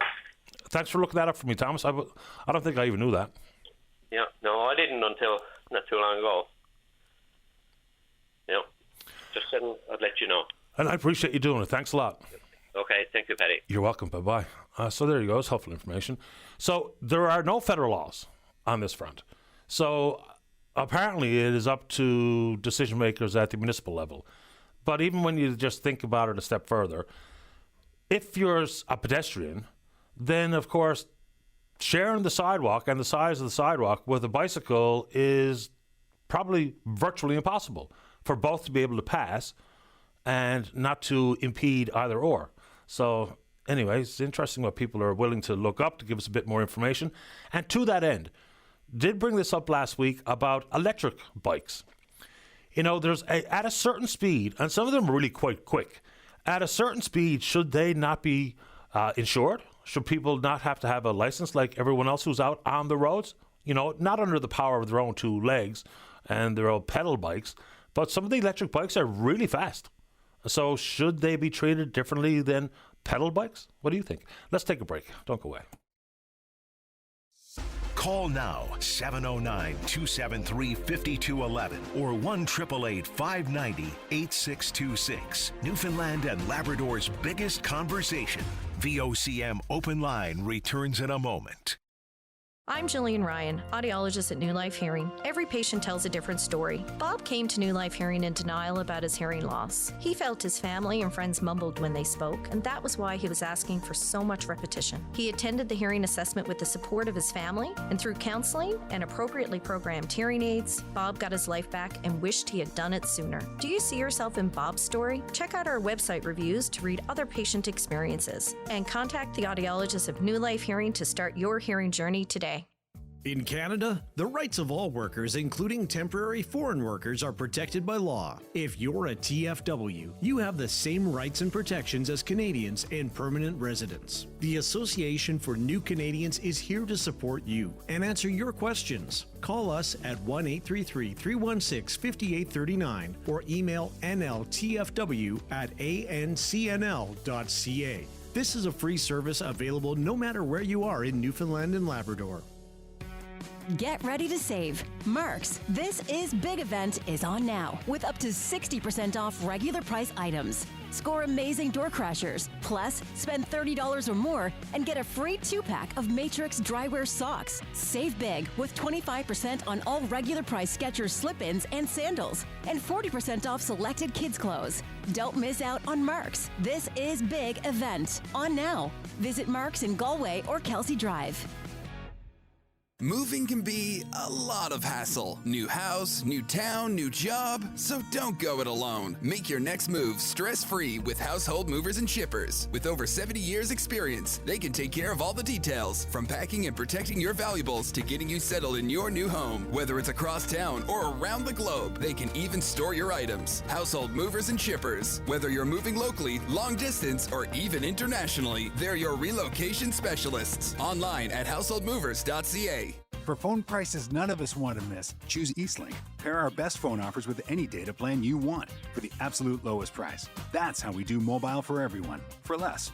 Visit us at our new location in the Avalon Mall. Certain conditions apply. Summer is better when you win. Life is better when you win. Join Hometown Rewards to play the free Fuel for Life summer game from Irving. 1 in 4 digital tickets will win a discount, up to 15 cents per liter. Every ticket is a chance to win free Fuel for Life. Join Hometown Rewards and fuel like a winner this summer at Irving. No purchase necessary. Terms and conditions apply. See official rules at irvingwin.com. Listen to over 500 radio stations from anywhere in Canada with Radio Player Canada, the must-have app that's as Canadian as you are. Friendly, ready to party, great company. Enjoy every type of radio station, anywhere, anytime. Listen through your phone, Sonos, Google Chromecast, Google Home, Amazon Echo, Apple CarPlay, and Android Auto. Download the Radio Player Canada app today. It's where Canadian radio plays. Uncertainty, market shifts, 24-hour news cycle. Now more than ever, your team needs to reset, recharge, and focus. The Wilds Resort and Conference Center is your locally owned resort, offering budget-friendly corporate packages designed to help you regroup and relax. Step away from the noise, connect with your team, and build a stronger future. Elbows up, chin up, we've got this. Call Rhonda at The Wilds today or visit thewilds.ca. Jumpstart your summer with Wendy's delicious drinks. Enjoy a small iced coffee, frosty chino, or frosty fizz for only $1.99. But hurry, get your $1.99 small drink at participating Wendy's, only available until June 29th. Taxes extra. This is Open Line on the VOCM Big Land FM radio network. Welcome back to the program. Let's go to line 3. Pat, you're on the air. Hey, Patty, how are you? Excellent today. Thank you. How about you? Good. I'm just calling to clear up a little bit of misinformation in that last call about the 1 meter rule for bikes, and I can actually get Tara to send you the press release from the Newfoundland government in 2019, which explains it. But I'll do a brief version. Okay. The 1 meter rule is that vehicles, motorized vehicles, have to give bicyclists 1 meter of space, not that bicyclists have to stay within 1 meter of the curb. The actual rule on bicyclists is that they had to stay as close to the curb as is practical, which in some cases is not practical because what you need to do on a bike is sometimes claim the lane so that you don't get clipped. But I'll read a bit of the press release. Okay. It actually does tell you that it's not about bikes having to stay within 1 meter of the curb. The 1 meter rule will require a driver of a motor vehicle to leave 1 meter of open space between the vehicle and bicycle or pedestrian on highways with posted speed limits of 60 kilometers per hour or less. So what that tells me is that if I'm half a meter from the curb, a car has got to be 1.5 meters from the curb to be safe, not come close to me because I'm not close enough to the curb. Does that make sense? Yes, it does. So it's all about the amount of space the motoring public needs to leave the bicyclist. And of course, the comment about as close to the curb as practical, and I understand that concept of, maybe taking a little bit more space to hopefully not get clipped with the cars that might be passing close by. So that does make sense to me, is I owe you X amount of space. Yeah, okay. Yes, and I almost never ride my bike on a 4-lane road, but if I were to, for example, on Elizabeth Avenue, there isn't enough room for a car to pass me on a bike and not get too close to me in the same lane. So in that case, on a bike, I would claim the lane, and I would ride closer to the center lane and force cars to get in the other lane, because otherwise I'm at risk of being taken out. Does that make sense? Absolutely. One of my sons is a bicyclist, and I mean, just about every time he tells me he's going for a ride, I ask him, are you going for a ride on a trail? Just hoping that's exactly where he's going, because I know it's like, he's not living here in the city, but it's no better most other places either. Yeah, generally I'll do the trails and stay off the main roads, because I know I'm a motorist as well as a bicyclist. Yep. And most people who are bicyclists are motorists, so we're the most aware on the roads of how much of a hazard people in cars are to people on bikes. Yeah, and the fella that sent me the email that I read some of the stats from, the final sentence says, it's not just ignorance of the rules, but active hostility towards bicycle users by many motorists. And that's probably pretty accurate. Oh, it is accurate, yeah.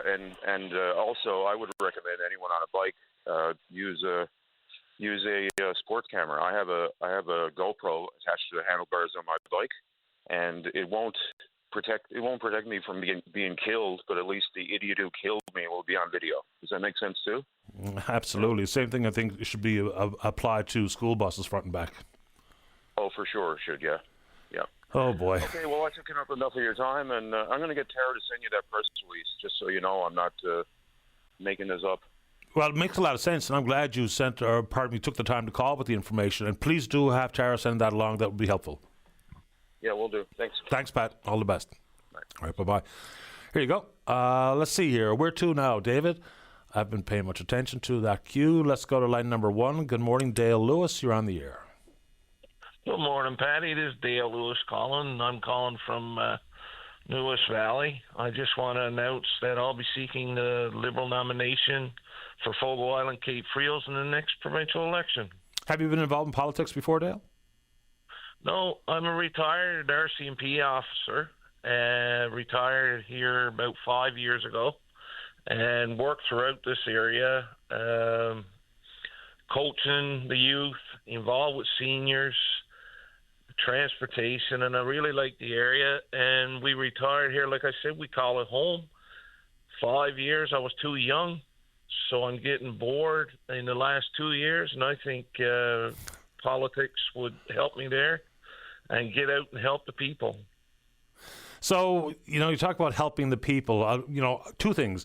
Why the Liberals, and help people with what type of stuff? Like, what would be top of list for concerns for folks you think in the Fogo Cape Friels district? Patty, I've been right around the district, from Hare Bay right around the Fogo. And fishery is important in this district. There's a lot of crab fishermen, shrimp, cod. There's fish plants in the area, so there's a lot of employment here as it relates to the fishery and rural Newfoundland and Labrador.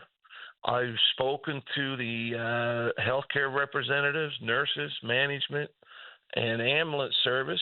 And, like, for example, I used to hear about the travel nurses and the money they were making, and there's a lot of money spent. But after talking to some management in the area, if it wasn't for the travel nurses, our Bonu's Lodge could have been closed because of lack of staff. We've got seniors in there from around the province, and with the seniors, we got to have places for them to be able to be looked after. Transportation in the area, I've gone, like I said, throughout the district. Pavement is not bad. It can be better. A big thing out here, Patty, in rural Newfoundland is the cell service. You can go from one house to another, just neighbors. One guy got cell service and the other doesn't. It should be cell service today, right across the province, whether it's in Nain, Marystown, or Greenspond. We should be able to use the phone anywhere. Other things that are on the go here, Patty, Lewis Valley, especially, there's a water issue. The government has provided some funding for it, and it's an ongoing issue, and people are very concerned. I've talked to people on that as well. Tourism, we're losing. The buses are going to Twillingate, passing by us and going on to Bonavista, for example, when we have the best beaches in Atlantic Canada. We go from Cape Friels right on down to Lumsden, right on down to Musgrave Harbour. If it was in the Caribbean, there'd be hotels, there'd be no land to get on those beaches. Those beaches are beautiful. There's ecotourism being looked at here. There's a group in Bonavista North that are looking at a trail to go from Hare Bay right around Indian Bay and eventually right on down towards Carmenville, close probably to the East Coast Trail. You know, you can look at icebergs as you're walking out over the ocean, and you're in rural Newfoundland, true Newfoundland. Last one I'm going to, before I get to the news. So we've had a call, or maybe two, from folks in New West Valley, including a call from the mayor about the water, which is obviously a municipal responsibility primarily, but the levels of THMs and HAAs in the water 5 times above the Health Canada standard for safe use. What do you hear from people in and around the area? Because you take it for granted. Living in town, I absolutely take for granted clean, fresh drinking water. I turn on the tap and it's perfect. In so many parts of this province and around this country, it's the furthest thing from. And in New West Valley, potentially seriously dangerous. Patty, when I was RCMP officer, I was part of Division Rep program, and I remember that a member on Fogo Island sent in a picture of the bathwater, and it was just like swamp. Now over there, they've looked after the most of it. They put in artesian wells and a new water treatment facility. But we look at it like you said. I've been posted around the province, Nunavut, Northwest Territories. Some places have excellent water, and a lot, well, the water has failed. Probably, to me, the waters here, Canada has the most fresh water in the world. But to utilize it and do it properly, we're making up for past mistakes of generations. In rural Newfoundland, for example, dumps and fires, garbage was just thrown around. We're digging up ground now in areas where there used to be a dump. Leaching stuff through the ground, probably going in the water. Am I concerned about it? You better believe it. I live here. And I'm taking a front in that and going forward with it. Like I said, there's some money been already from our government to the municipality. But what's the cost of lives? That's the thing. We all got to get together. We got to come together as one and keep Newfoundland and Labrador going. Rural Newfoundland, water, medical, schools. We in order to keep our culture and heritage alive, not knocking the people in St. John's, but the Bay has to stay alive. No argument for me. Dale, I'm a little bit late for the news, but I appreciate your time. Have the Liberals open nominations in Fogo Cape Reels yet? Not that I know of, but okay. I'm ready to go, Patty. I've been boots on the ground since February. Thanks for your time. Appreciate yours. Good luck. Take care. Bye. You too. Bye-bye. All right, this is in reference to an email from a small business owner. I'll leave the business out of it. They asked me to. So and I don't think this person's actually here. I think they're in Ontario. With the Canada Post issue and the likelihood of job action, to know that DHL Express Canada has locked out their workers, you know, people have been trying to avoid Canada Post because of the obvious reasons. And the potential for yet another shutdown would be twice in 6 months, 32 days around Christmas time. Then they eventually get legislated back. So now with DHL also being backed out of the equation, the damage could be severe because it was when the Canada Post shut down for 32 days. Let's take a break. When we get back, Russell's in the queue to talk about pensions. Don't go away. You're listening to the VOCM Big Land FM radio network. Stingray radio stations. Local news now. A VOCM news update. This news is presented by Rogers Moyse Lawyers. They stand for you. Call 722-3777. Rogers Moyse. Coming up on 5 after 10, we have a little bit of sunshine mixed in there. Temperature is at 8 in St. John's. Good morning. I'm Sarah Strickland. The Department of Energy says the province's iron ore industry is well positioned to weather 50% tariffs imposed on steel and aluminum imports into the United States. Minister Steve Crocker says the local industry sells very little to the U.S., with a customer base largely focused on East Asia, Europe, North Africa, and the Middle East. He says in only 3 of the last 10 years, iron ore from this province was shipped to the U.S., with the highest amount in any year being less than 1% of the province's province's annual production. He says while the direct impact of steel tariffs is expected to be low in this province, Newfoundland and Labrador is working with Ottawa to develop an appropriate response. More than $2.8 million was raised this weekend during the Janeway Children's Miracle Network Telethon. The event is the Janeway Foundation's biggest fundraising campaign of the year. Foundation President and CEO Rebecca Dutton says this year's funds will help to buy echocardiograms. Dr. Megan Adams, who spoke on telethon, came in and talked about these echocardiograms that they need. They needed, and we kind of joked that, okay, we can definitely buy you one, and we're going to try really hard to buy you two. And then we got confirmation that the government was going to come in with a $50,000 gift toward an echocardiogram, and then that made it much more likely that we were going to get to the two, and we know now we'll be able to buy the two. A neuroscientist at Memorial University is warning of the lasting impacts that can come from a type of stroke that people may not know they've had. The signs of a major stroke can be obvious: a drooping face, slurred speech, and the inability to raise one's arms above their head. However, Dr. Michelle Plowman says there is something called a covert stroke, also known as a mini stroke. She says that is an area that needs more research, as people might not know they've even had one.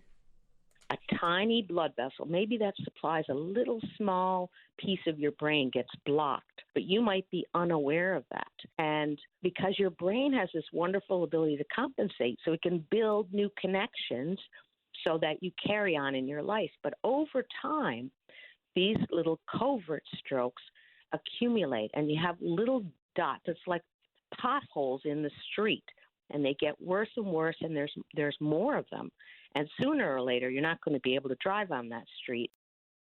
Jerry Earle is reflecting on one full decade being at the helm of NAPE.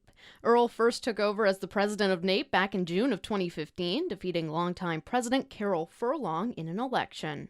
Earle says the job is just as rewarding today as it was a decade ago, but he acknowledges that it has been a challenging 10 years. And I also know there's challenges that lay ahead in the weeks and months, just like we talked about moments ago in healthcare. Certainly up to the challenge, and I can't do it without an incredible team of staff that I have here, and more importantly, the volunteers out there in every NAPE local across Newfoundland and Labrador. It takes a true team. But again, I value the support I've had from them. It's incredible work, challenging work, and I jokingly say I used to have black hair when I started, and it's certainly not black today. Up next, I'll have your weather forecast. When my daughter got her license, I told her a list of rules that was 10 feet long. To just stay safe. But accidents happen, and after that collision, she needed a lawyer. I thought it was going to be difficult. So stressful. But then we called Rogers Moyse. And they really took care of me. They were reliable, and they made her feel safe and secure. I really trusted them. And now I do too. Rogers Moyse. We stand for you. Call Rogers Moyse Lawyers at 709-722-3777. This VOCM weather brought to you by Cowan's Optical. We care about the health of your eyes. Eye exams now available Monday to Saturday. Call 722-EYES to book your appointment. St. John's Metro, rest of the Avalon and Clarenville, sun and cloud for today. Northwesterlies 40 and a high of 21. Clear tonight, some light winds, a low of 9. Sunshine tomorrow, high of 24. Central Newfoundland today, sunny, a high of 23. Clear tonight, a low of +4 and the risk of frost. Sunshine tomorrow, high of 25. For the South Coast, next couple of days, sun and cloud, high of 21, except 12 along the coast. Clear tonight, a low of +3 and risk of frost. For the West Coast, Southwest Coast, the Northern Peninsula, next couple of days, sunshine, southwesterly winds at 30 and a high of 20. Clear tonight, low of +5 and the risk of frost. Happy Valley Goose Bay, mainly cloudy today, a high of 16. Partly cloudy for tonight, a low of 7. Sun and cloud tomorrow, high of 23. Labrador West, sun and cloud today, westerly winds 30, a high of 23. Partly cloudy for tonight, a low of 9. Mainly cloudy tomorrow, southerlies 30 and a high of 18. And the North Coast today, sun and cloud, a high of 7, partly cloudy for tonight, a low of 0, and sunshine for tomorrow with a high of 10. Right now in St. John's, we do have a little bit of sunshine trying to poke out through the clouds. Temperature is at 8. Back with an update at 11, I'm Sarah Strickland. This is Open Line on the VOCM Big Land FM radio network. Welcome back. Let's go to line number 4. Russell, you're on the air. Good morning, Patty. Good morning to you. Yeah, I think this is the fourth call in relation to dealing with our divorce with my soon-to-be ex-wife and finalising the signed and approved separation agreement with our lawyers. Right, so as is my previous conversations on Open Line with you, my ex-wife is a grade 3 teacher. She admitted to me on Mother's Day in 2024 she was involved with another man. Also, she said she has never loved me and never been faithful to me since we met. I believe I got involved with her around 1982. I estimate that I've known her 43 years. The following is the information from our separation agreement on March 18th, 2025 MIX. On March 19th, the papers got signed. So it's a legal deal. It's the law, and we should get paid our money. My ex-wife initiated divorce after carrying out an affair during COVID and physically acting on it after returning to school as when COVID lockdown ended. This was March 15, 2022. So, Patty, that's a long time. Yes, it is a long time. I would like to draw your attention and our listeners to the lies in the separation agreement that caused me a significant amount of money, over, say, $100,000. I estimate the marital assets I will try and recover half the money in small claims court. We were married in November 29, 1991, and this is at the separation, and we separated January 1st, 2023. So now I'm into over 2 years with no money. So, have you taken this to court? Right. Just let me keep going there now. The issue I'm having in finalising and getting to the point where we can start the divorce procedure, according to my lawyer, this is a separate process all together and takes 5 weeks to get through the court. In the separation agreement under page 5, section 16, RSPs were discussed. It estimated my portion at hundreds of thousands of dollars. It also noted the final amount would be calculation done by the Teachers Pension Association. And Patty, this is where I'm having a problem. And I'll just keep going on. I received this calculation from Heather Whitty with the Teachers Pension Association plan.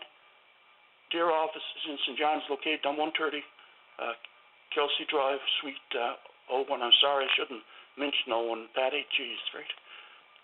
I also was in discussions with her before she went on vacation.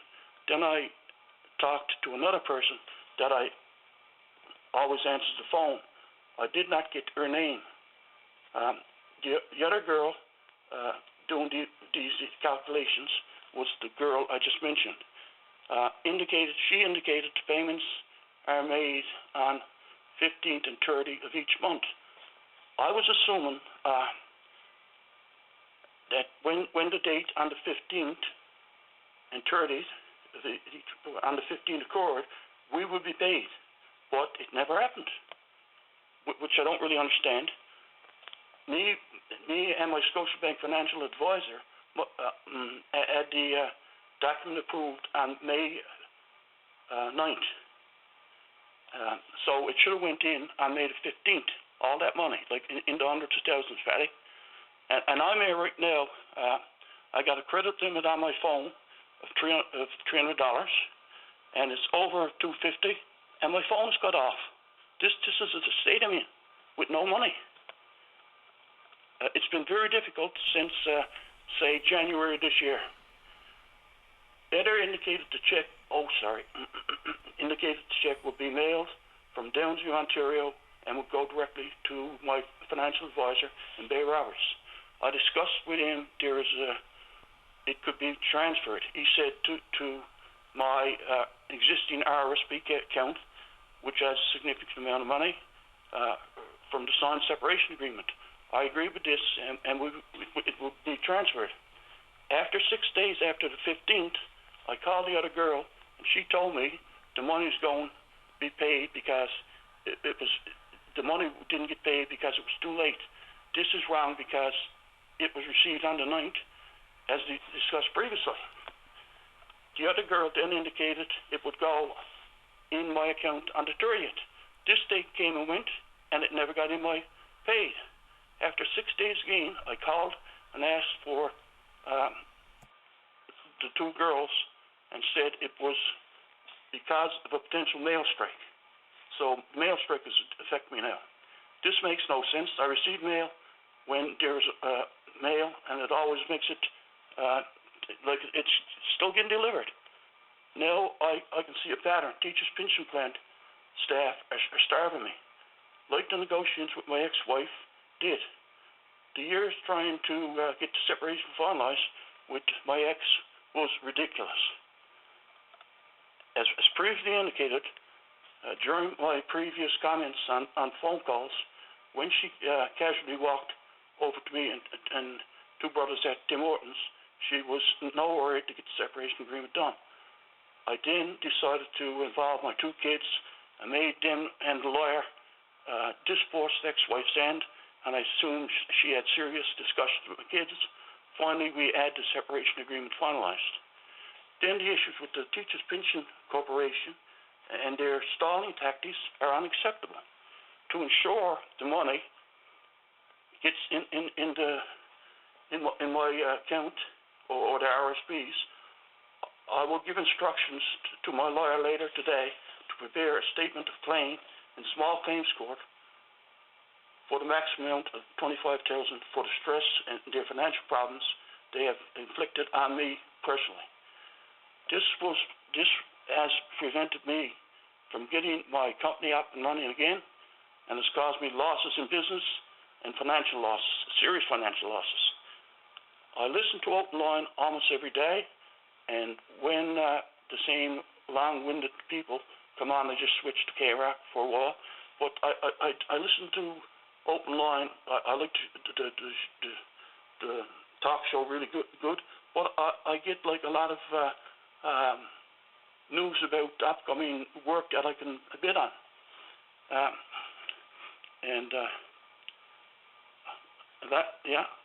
So, before I have to go, so is this in court right now, or are you talking about small claims court when the maximum claim of $25,000? No, that's separate from the divorce, Patty. Oh, okay. Just let me continue for a few minutes. I'll give you another minute because I do have to go, Russell. Okay. Last August, I got really okay. I won't worry about that. But Pat, that's the problem. Like, can you find out from the Teachers Association why this is a problem? Do I need to get the premier of the province involved with this to try to? I mean, this is a government corporation, I suppose, or whatever. So, what role are they playing? They're the ones holding it up? Yeah, they're the ones that sends the check for this. It's over. It's up towards $300,000. Okay. I mean, I guess I can try, and I don't know if they're going to. Here's what I'm going to guess will happen: is they'll lean in on privacy, but I'll ask them the question. No problem there. Yeah. Can Mr. Is his name Hogan? Is it? Yeah. John Hogan is the premier. Yeah. Can he comment on it and do something for me? I really don't know. I can't answer for the Premier or his office, but I can ask the Teachers Association directly how these things are handled. I mean, it's a legally binding document, so let's get that out there first, because that comes with all sorts of consequences and ramifications if people don't abide by a legally binding document. I'll ask the question, Russell. I don't know how far it'll go, but I will do that much for you. Oh, I appreciate it. Paddy, you wouldn't believe it. Like I said this morning, I can't even use my cell phone for $50. Yeah, something horrendously wrong there. I'll ask the question, Russell, and if I get anything out of it, I'll be sure to get back to you, and I appreciate your time this morning. Okay. And good luck. You're welcome. Bye-bye. Let's take a break. When we come back, Judy Lawler's in the queue, a retired speech pathologist. We've been talking about that for a couple of days here on the show. And Lenny Tiller is a former councillor out in the town of Stephenville, wants to talk about the airport saga. Don't go away. Call now, 709-273-5211 or 1-888-590-8626. Newfoundland and Labrador's biggest conversation. VOCM Open Line returns in a moment.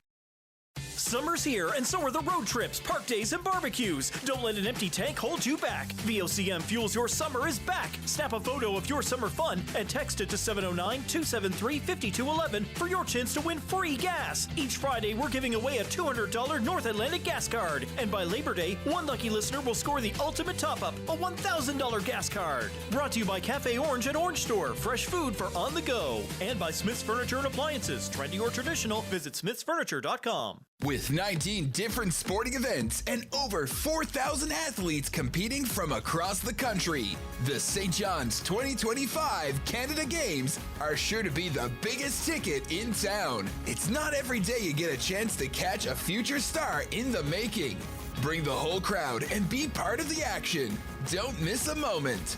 Tickets and package deals for August are now on sale. Get yours at 2025canadagames.ca.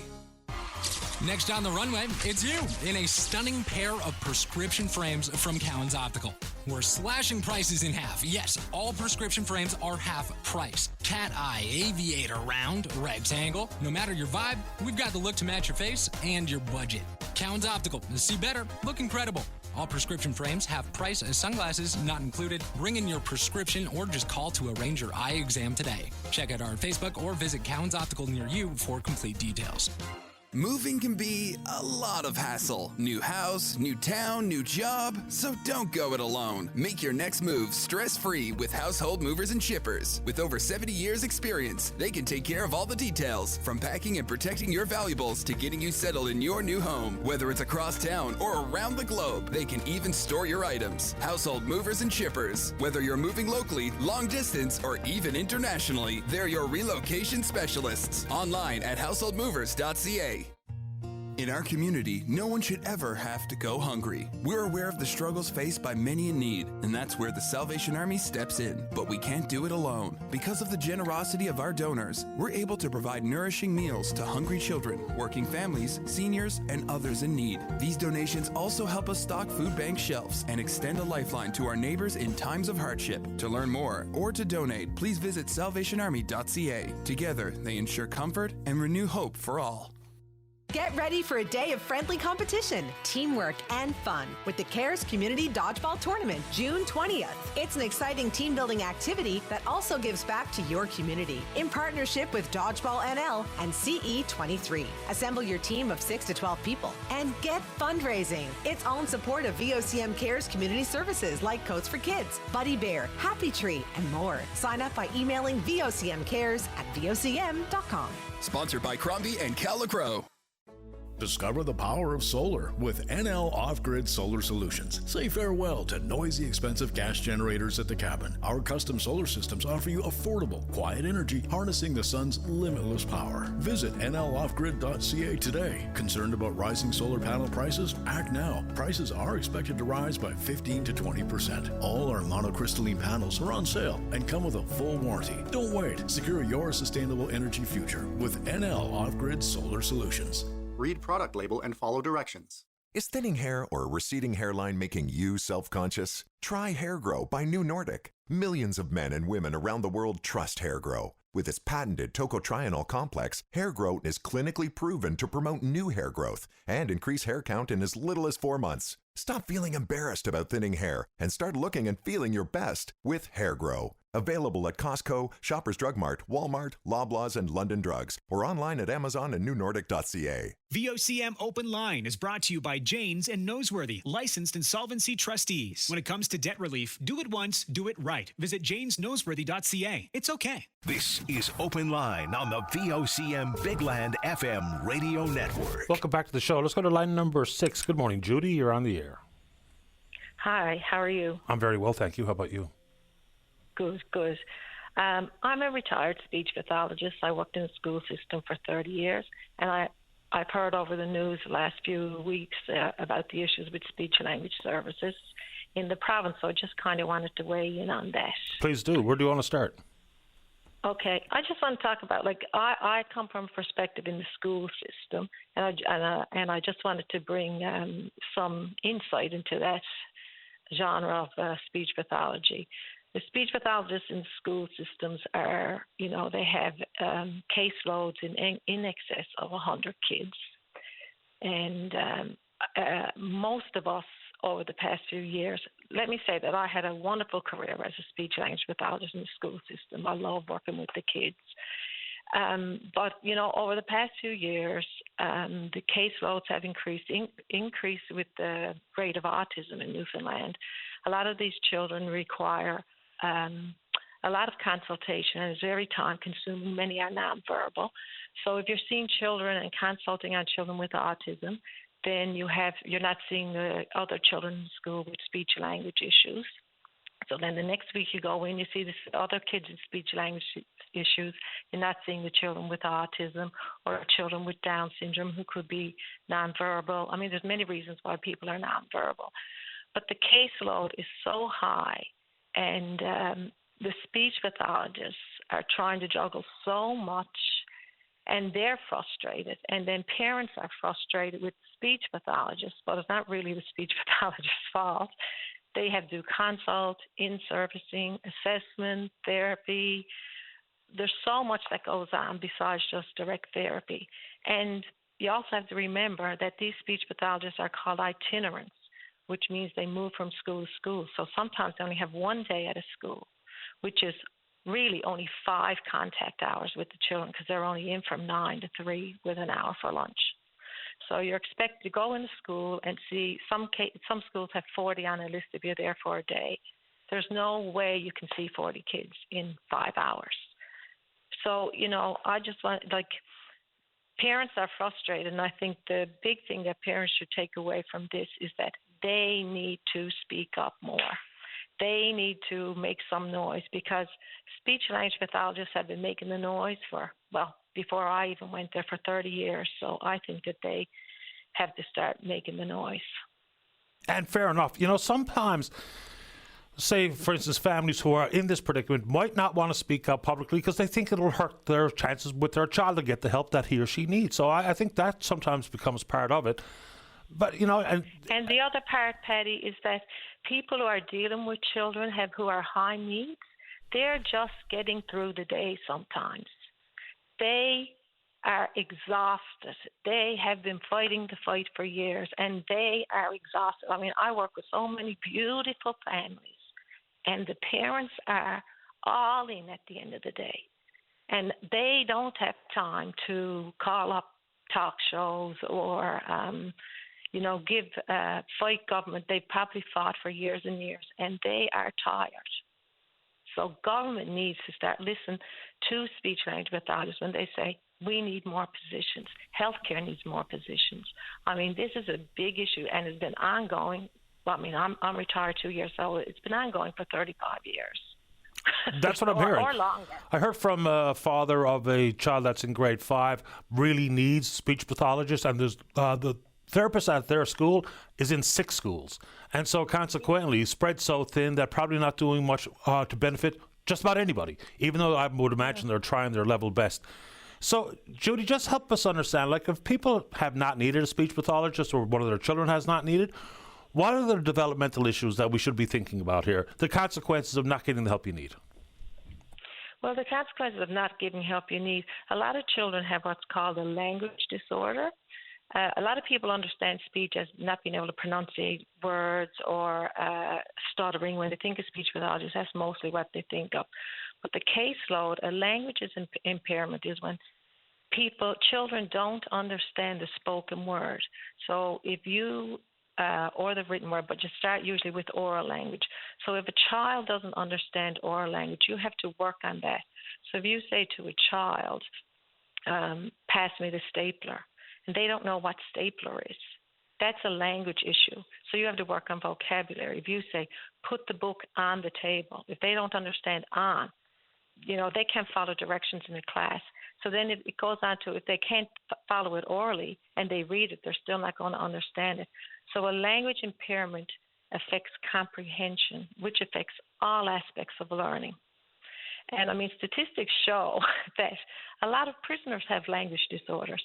So if you don't put the bang for the buck when they're young, you're going to put it in later when they're incarcerated. So it has a long time effect. And the other thing I'd like to say is that, we've lobbied government. The school board, I'm sure, has wanted, when I worked in the school board, they wanted more positions always. I mean, we always needed more positions, but we never really got them. And now, and the system changes and different ways of doing things. And a lot now, when I left, which is only 2 years ago, is downloaded on the classroom teachers. And they are not the experts in oral language. The speech-language pathologist is.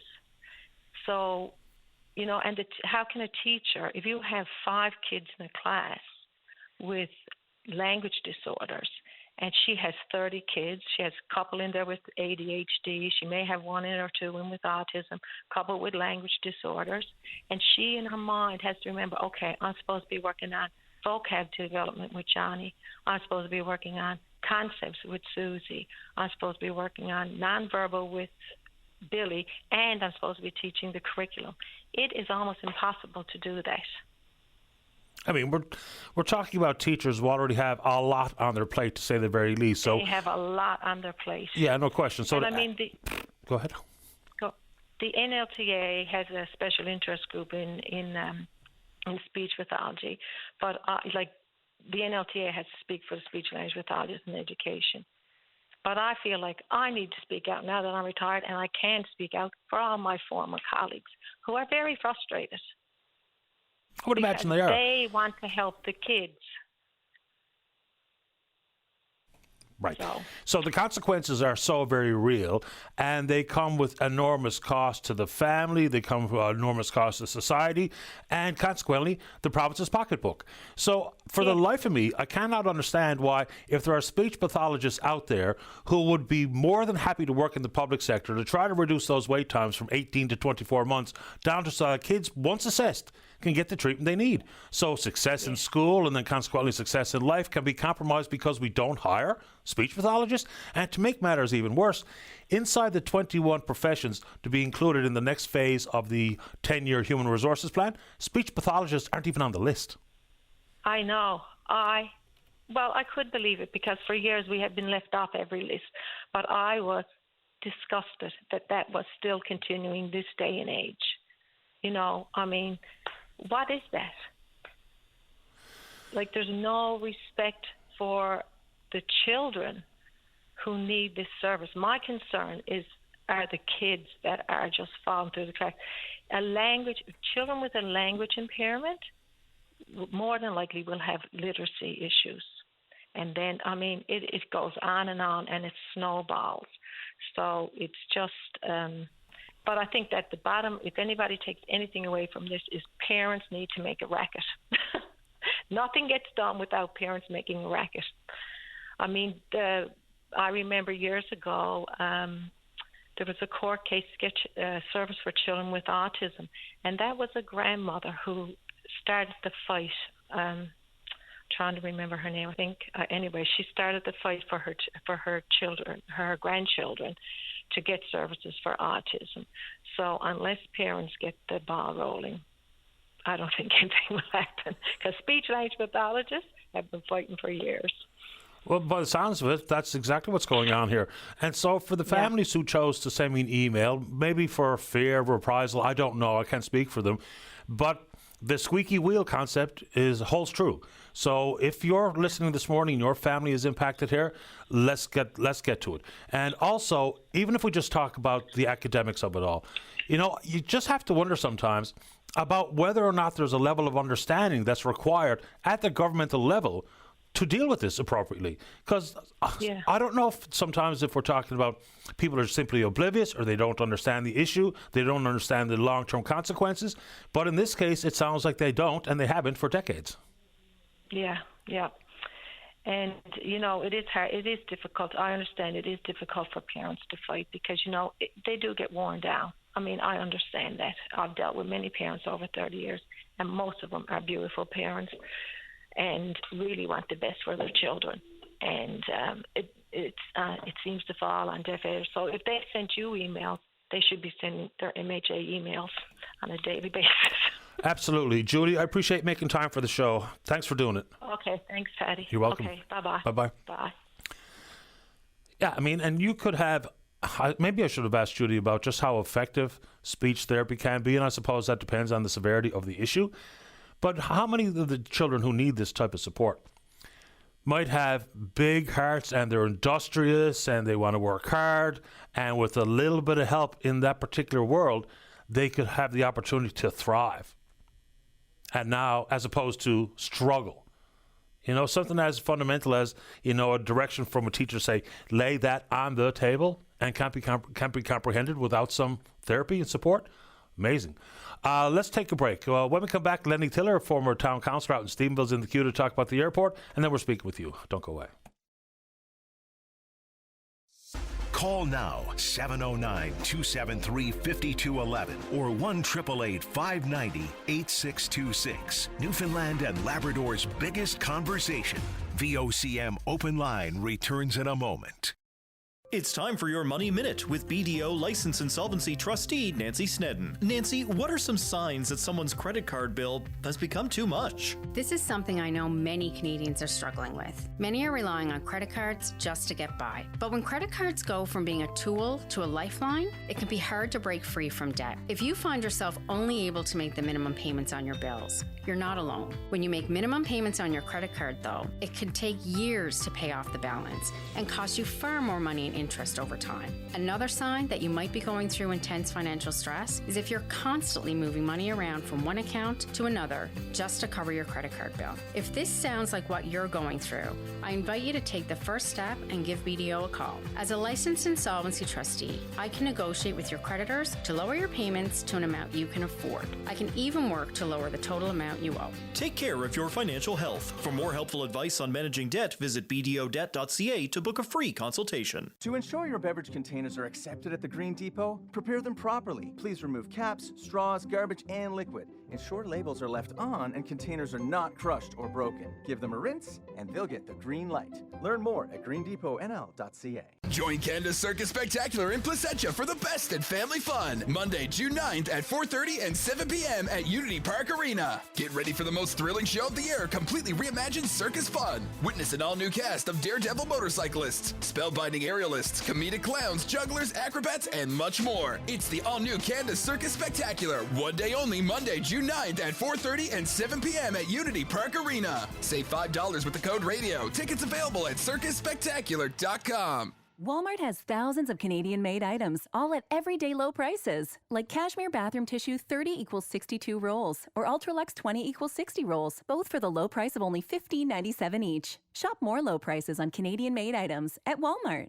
At jackpotcity.net, you can do amazing things with just one casino chip. Discover a world of incredible casino games with over 500 high-quality online slot games, including the world-renowned progressive jackpot slot Mega Moolah. Play for free at jackpotcity.net and get treated as a VIP 24/7. So visit jackpotcity.net today on your tablet, laptop, or mobile. Jackpot City, a whole world of casino games. 19 plus. Please play responsibly. This is not a gambling website. During the Hyundai Race to the Cup sales event, everything feels like a game-winning goal! Like having 3 powertrain options for the Tucson, including the Tucson Hybrid and Tucson Plug-in Hybrid. 3.99% financing. And how more than 9 out of 10 Tucsons sold in the last 10 years are still on the road today. Now that's a hat trick. Conditions apply. Visit HyundaiCanada.com or your local dealer for details.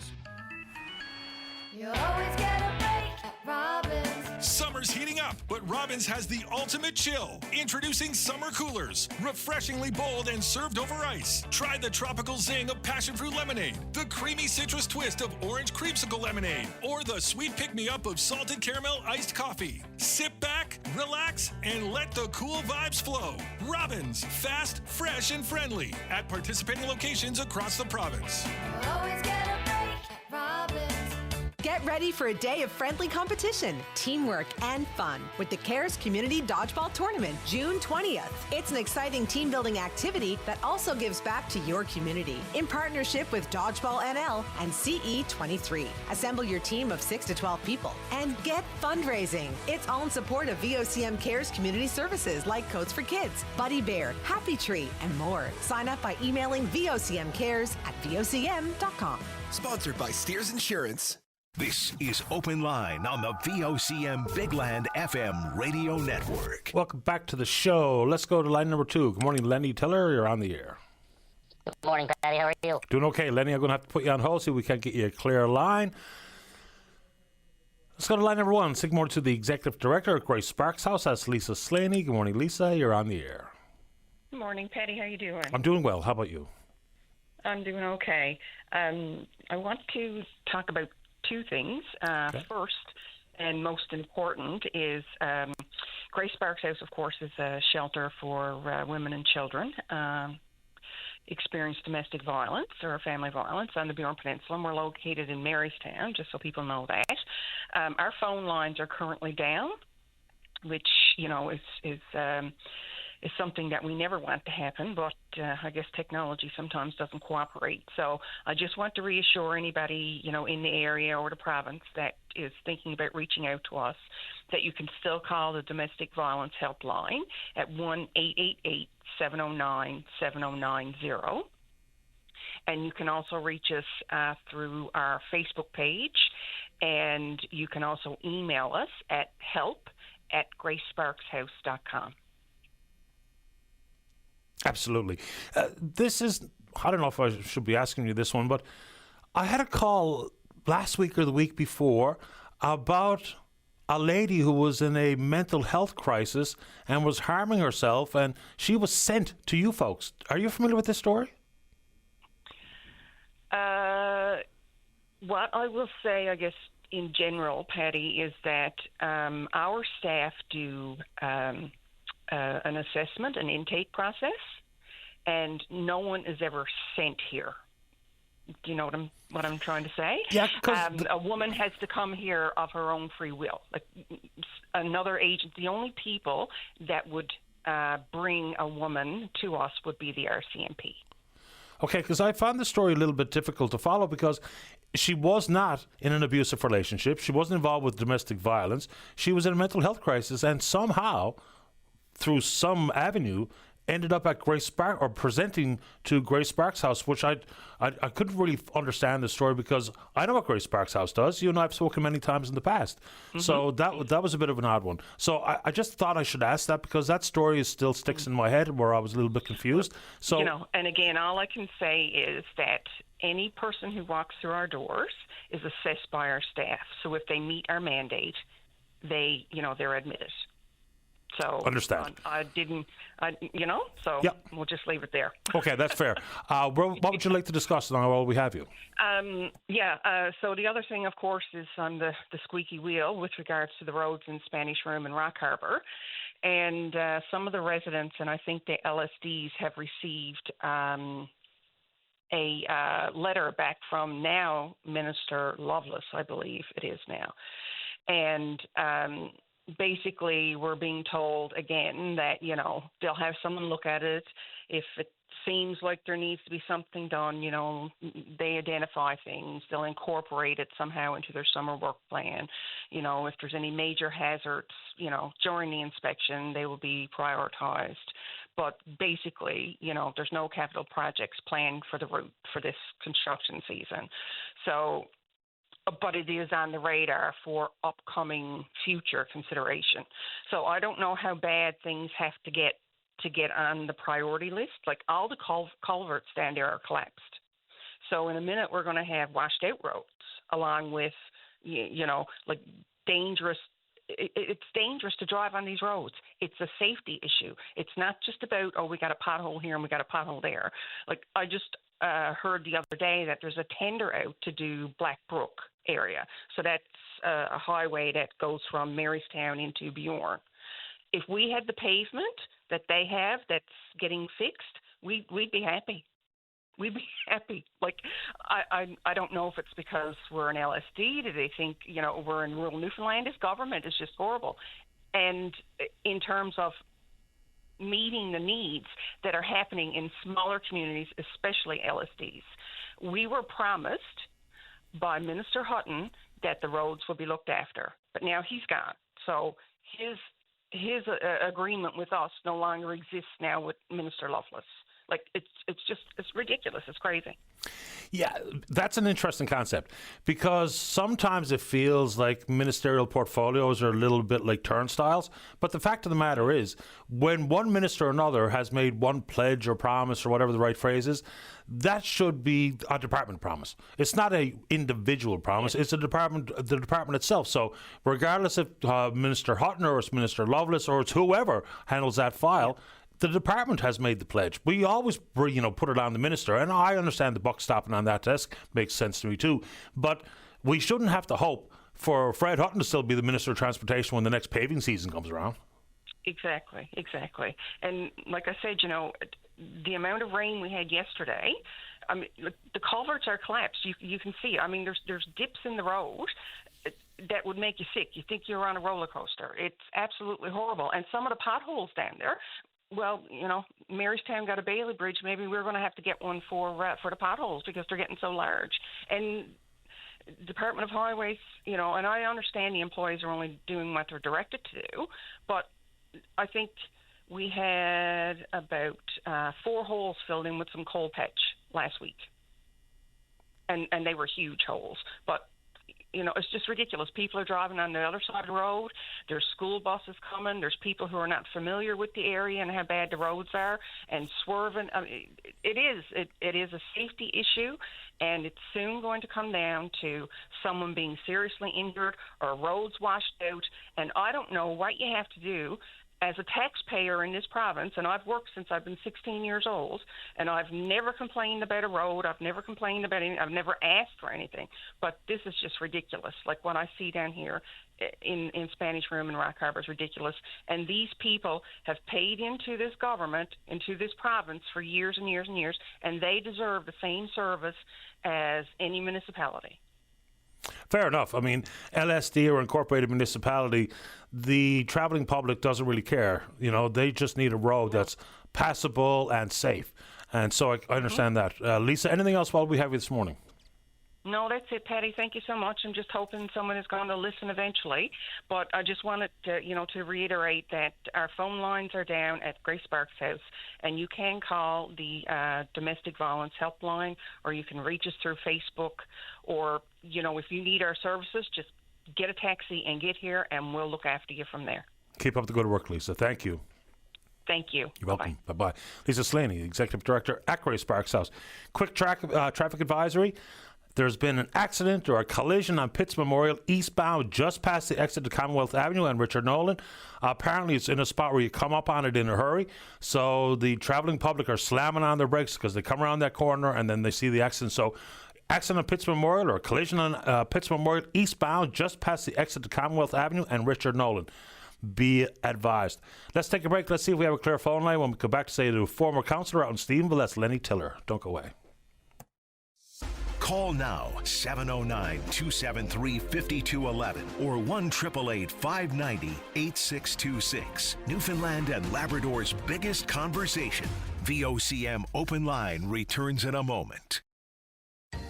Start the day with a groan and a grin. It's Dueling Dad Jokes on your VOCM mornings. Got a pun that makes people cringe and chuckle? Call in your best dad joke and you could score our daily dad prize pack. Perfect for both work days and chill days. Brought to you by Cabot Timber Mart and Brand Source Home Furnishings, Clarenville. Gifts for dads, work days, and relax days. And Benjamin's Warehouse. Shop local, shop quality. Shop Benjamin's Menswear. And your VOCM. It's okay to get help with your debt. and finding someone local you can trust makes all the difference. I'm Becky with the James and Noseworthy team right here in Newfoundland and Labrador. Our license insolvency trustees have helped thousands of folks in our province get out of debt for the past 40 years. Whether virtual or in person at one of our 4 local offices, your consultation is always free and confidential. Chat live and get started with us today at jamesnoseworthy.ca. It's okay. The countdown is on. Smith's Furniture's anniversary sale ends Saturday. Choose 15 months to pay or save 15% on furniture and bedding. Get a Canadian-made Orkney Carrot Swivel Recliner in 4 colors for just $7.99. Or save $200 on a McTier Power Recliner, now only $8.99. Find the latest styles on sale, plus free delivery all over the Avalon at Smith's Furniture and Appliances. See the anniversary sale flyer today at smithsfurniture.com. The Easter Seals Luxury Cabin Lottery is on. This year's luxury cabin is valued at over $600,000. With so many wonderfully thrilling prizes, there's lots of chances to win. The early bird deadline is midnight, June 12th. To win either a 2025 Honda CR-V Hybrid or a Mazda CX-50 Hybrid. You can also win a $10,000 travel voucher from CAA. Lottery proceeds support Easter Seals' many life-changing programs and services for people with disabilities. Tickets are only $30. Get your tickets today at cabinlottery.ca. Next on the runway, it's you in a stunning pair of prescription frames from Cowan's Optical. We're slashing prices in half. Yes, all prescription frames are half price. Cat eye, aviator, round, rectangle. No matter your vibe, we've got the look to match your face and your budget. Cowan's Optical. See better, look incredible. All prescription frames have price as sunglasses not included. Bring in your prescription or just call to arrange your eye exam today. Check out our Facebook or visit Cowan's Optical near you for complete details. Hi, I'm Joanne with Colair Contracting, your local Daikin mini split and heat pump experts. Thanks to you, we're Canada's #1 Daikin dealer for 2 consecutive years. Thinking of upgrading your heating? Colair makes it easy. We start with a free in-home consultation to design your ideal Daikin system, and we handle all the rebate applications and paperwork. Whether your home is old or new, oil or electric, we'll customize a solution to significantly cut your heating bills. What are you waiting for? Call Colair today at 727-2680. This just in. Walmart has everyday low prices on all your fresh fruits and vegetables, like a pint of fresh blueberries or a 170-gram pack of blackberries or raspberries for only $4.94 each. Shop more everyday low prices in-store or on walmart.ca. Join Canada's Circus Spectacular in Placentia for the best in family fun. Monday, June 9th at 4:30 and 7 p.m. at Unity Park Arena. Get ready for the most thrilling show of the year, completely reimagined circus fun. Witness an all-new cast of daredevil motorcyclists, spellbinding aerialists, comedic clowns, jugglers, acrobats, and much more. It's the all-new Canada's Circus Spectacular. One day only, Monday, June 9th at 4:30 and 7 p.m. at Unity Park Arena. Save $5 with the code RADIO. Tickets available at circusspectacular.com. Join Brian O'Connell for The Cabin Party, Saturday evenings from 7 to 1 on your VOCM. Email your requests to requests@thecabinparty.com or call 570-1155. This is Open Line on the VOCM Bigland FM radio network. Let's try Lenny Teller again on line number 4. Good morning, Lenny. You're on the air. Good morning, Patty. How are you? I've been better. Let's see here. Let's see if we can figure that out. Let's go to line number 3. Good morning, Molly. You're on the air. Hi. Hi, Molly. Welcome to the program. Thanks. I'm just calling in. I was a speech pathologist that was interviewed by CBC last week and kind of, I guess, started this whole conversation. Yep. So, yeah, I wanted to say number one is that I still haven't heard from anyone in government, which is a bit unfortunate, but hopefully continuing to put pressure on them might change something. And the second thing is that I want to say a lot of parents have reached out to me with their stories, and yeah, it's just the same story over and over again. Like this person here, her child's been on the wait list since she was a year old. She's now 3 years old and has yet to receive a single appointment. When I call to get an update on wait times, I'm told it will likely be another year for the Janeway SLP team. So, yeah, we just hear the same story over and over again. And like the speech pathologist that just called in, I just feel like we just keep falling on deaf ears. So just kind of want to keep the conversation going as much as we can. And I'm glad we are. And your story is the one that got me talking about it, so I appreciate making time for the SEEB on this one.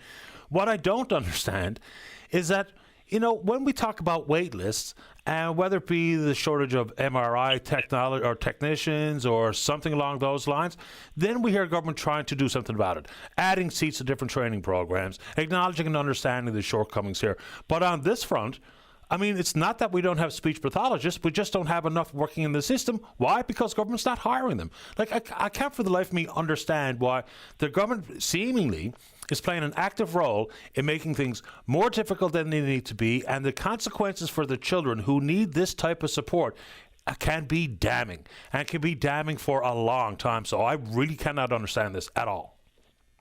Yeah, it's like the opposite issue that we're having in other healthcare fields. We have a surplus of professionals who are willing to work, and the government is refusing to give us the jobs to provide those public services. And it's the same story time and time again. I had another one reach out to me. I'm a speech-language pathologist working in Montreal for the past 6 years.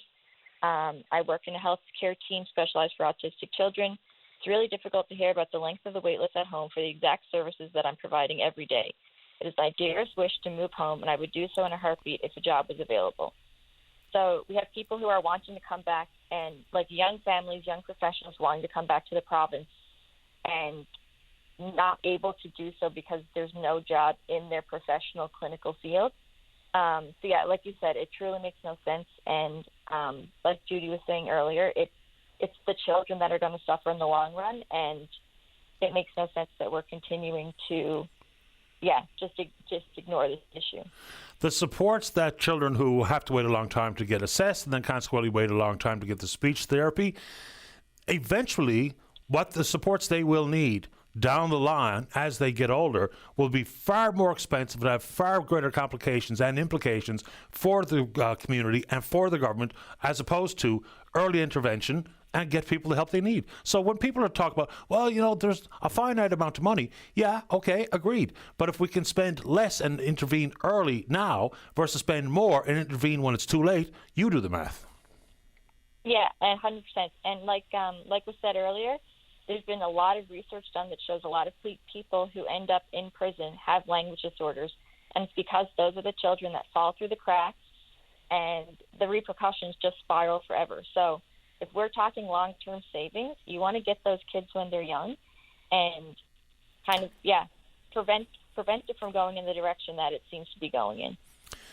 We're going to have to try to get some sort of answer from the government. And, you know, sometimes I just wonder whether or not the folks that are at the very senior helms of one department or another have truly understood this. But if Judy Lawler describes as this being a 35-year-old battle just in her personal professional experience, then obviously someone must know what's going on here. Then it's access to, like, some people might be lucky enough to have private insurance that can help cover the cost of private delivery of speech pathology. Can you give us an understanding about just how expensive it would be? But I guess that's probably a tricky question, you know, not knowing what kind of individualized therapy one child or another might need. But can you give us a basic understanding? Yeah, so for example, I'm working in private currently, and for a 30-minute therapy session with me, it would be $90. Most families' insurance, it covers between $500 to $1,000 a year. That's good if it's kind of like a one issue, one and done, like they can't do one sound, they come in. But for a child with a language disorder, that's support that they need kind of over 2 to 3 years. So if you're coming to a weekly speech therapy session for 2 to 3 years in private, that cost adds up very, very quickly. And unfortunately, parents are just having to invest money into that because their child is not being seen otherwise. And like I spoke about on Friday when I was on the Tim Power show, it's just increasing the disparity between high-income families and low-income families. Because then the kids who are from middle-class or high-income families and access private services, they're better off in the long run than those who can't and those who aren't being seen in public. So this disparity continues to grow, and we continue to just completely fail our children who aren't able to access private services by not providing the public service that we say is available.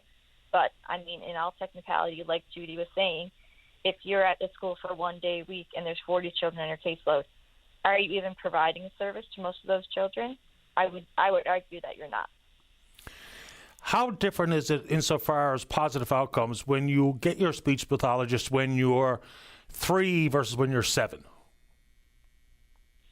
I mean, you're missing such a crucial developmental period. I mean, it affects you socially, and then you're usually behind on your reading because, like Judy was saying, if your oral language doesn't develop in time, then you're going to have issues with literacy. If you're going to school and you have a language disorder, you're not understanding your peers in terms of kind of like following their conversations, understanding directions, understanding concepts, that's going to impact you socially, and then you have the emotional impact. So if you can kind of start that intervention at 3, and then by the time they get to school, they've at least had 2 years of that continued support, I mean, it's going to make a huge difference in the long run because you're not going to be playing catch up for the rest of your life. For someone who needs speech pathology, is it an ongoing for life concern, or is it effective enough so that you need it until you overcome some of the issues, or is every case different? It would definitely depend on the case. Like a lot of children, if it is just a speech sound issue, it's usually kind of a set period of time. Once the sound is cured, the sound is cured. But then there are more complex issues like apraxia, which is a motor speech disorder. And that's kind of like the brain signals to the mouth are not working. And those children need a lot of therapy. It's recommended that they actually do 3 30-minute sessions a week, which I doubt very many kids are getting. And that therapy will usually go on for a couple of years in order to get that child to a level of intelligibility where they're able to be understood. And then, again, we work a lot with autistic children, and autism and developmental language disorders are lifelong conditions. So you do make improvements, but you will likely need support at various points through your life. So there usually is an ongoing relationship. Like I have kids now that I've been seeing for 3-4 years, and just continuing to support them as their needs change, as they develop. So yeah, again, the kind of block therapy that's being offered in healthcare, where a kid is seen for 6 sessions and then discharged, it's not super effective for all kids. It can work for some things, but for kids who need that kind of ongoing therapeutic relationship and have the goals adapted as their needs change, these short-term therapy solutions aren't really cutting it either. By the sounds of it, this is a bigger issue than I was aware. And since your story was in the news and since we started talking about it on this program, the number of families that have sent me emails telling very similar stories, some of them were devastating stories, I'm really surprised. And I probably shouldn't have been. I should have been more aware of what's going on that front. But ever since your story made the headlines, I have been inundated. So it is a huge problem for way more families than I realized. Yeah, and I mean the prevalence of this stuff is quite high. Like it's estimated that in a classroom of 30 kids, 2 children will have a language disorder, and probably at least 1 will be autistic. And then you also have kids with literacy concerns, kids with speech sound disorders. So I mean the need is massive, and families, like Judy was saying, families are also exhausted. Like if you have a child dealing with these issues, you are just trying to get through the day, and a lot of the time you don't have the means to advocate for yourself.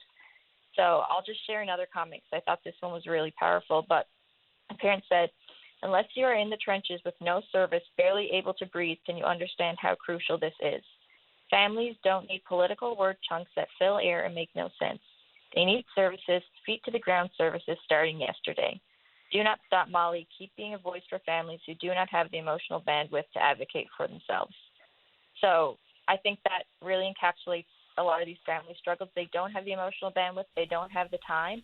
And because of that, it's really easy to push this under the rug. So, yeah, I think that it's time that we kind of start making a little bit more noise and have someone in government give us some sort of response. Absolutely. Molly, I really appreciate making time for the program. Thank you. Thank you again. My pleasure. Bye-bye. Bye-bye. So, we've all got these busy worlds, and unless it impacts you directly, you probably don't give it a whole lot of thought. And on this front, I'm guilty. I had no earthly idea it was as bad as this. I knew some of the wait times were pretty extraordinary because I know people who've had children on the wait list, but didn't realize that some of that lengthy wait time is because we simply haven't hired enough speech pathologists who are out there ready and willing to work in the public sector to reduce said wait times. And you just heard Judy and Molly describe what are the outcomes if and when we don't get to children early enough. Amazing stuff. All right, when we come back, I've got a good feeling we're going to have a nice, clear phone line to speak with former town councillor out in Stephenville, Lenny Tiller. There are people out in that community that are not pulling any punches about how the airport saga has unfolded. Don't go away. This is the VOCM Radio Network. Stingray radio stations heard around the province and around the world at VOCM.com and through the Stingray Music app. This is your VOCM.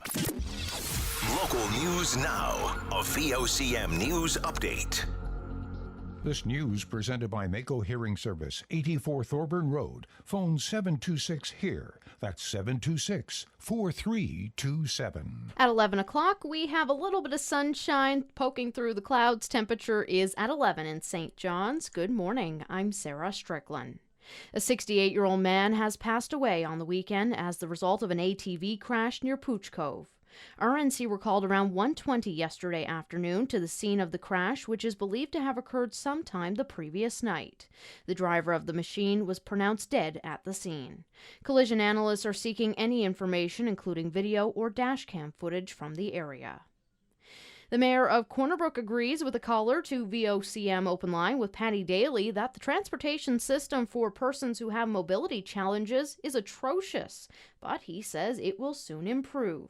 The West Coast city has provided a subsidy to a taxi service to help in that regard, but that approach has not totally met the needs. Mayor Jim Parsons says the city is going to purchase a 6-passenger van and incorporate it into its public transportation network. The city recently expanded the regular service and plans to run a subsidiary service for persons with disabilities. Now what we're doing is with this bus, we'll provide an on-demand, door-to-door kind of setup for our users that need it from an accessibility point of view. And then when it's not being used for that, hopefully integrate an on-demand service to supplement and enhance the fixed route system as well. The Canadian Association of Petroleum Producers is encouraged by what it calls the federal government's flexibility and efforts to work with the provinces to accelerate the approval process for major projects. The federal government recently introduced its One Canada Act to help remove interprovincial trade barriers and move forward with what Prime Minister Mark Carney calls nation-building projects. CAP President and CEO Lisa Baton says to restore the confidence of investors and spur economic competitiveness, Ottawa also needs to take a hard look at the inefficient and cumbersome regulatory environment. CAP supports the doubling of the Indigenous Loan Guarantee Program to encourage greater equity ownership and says expanding projects like LNG export facilities, pipelines, carbon capture projects will expand access to global markets. More than $2.8 million was raised this weekend during the Janeway Children's Miracle Network Telethon. The event is the Janeway Foundation's biggest fundraising campaign of the year. Foundation President and CEO Rebecca Dutton says this year's funds will help to buy echocardiograms. Dr. Megan Adams, who spoke on telethon, came in and talked about these echocardiograms that they needed. And we kind of joked that, okay, we can definitely buy you one, and we're going to try really hard to buy you two. And then we got confirmation that the government was going to come in with a $50,000 gift toward an echocardiogram, and then that made it much, much more likely that we were going to get to the two, and we know now we'll be able to buy the two.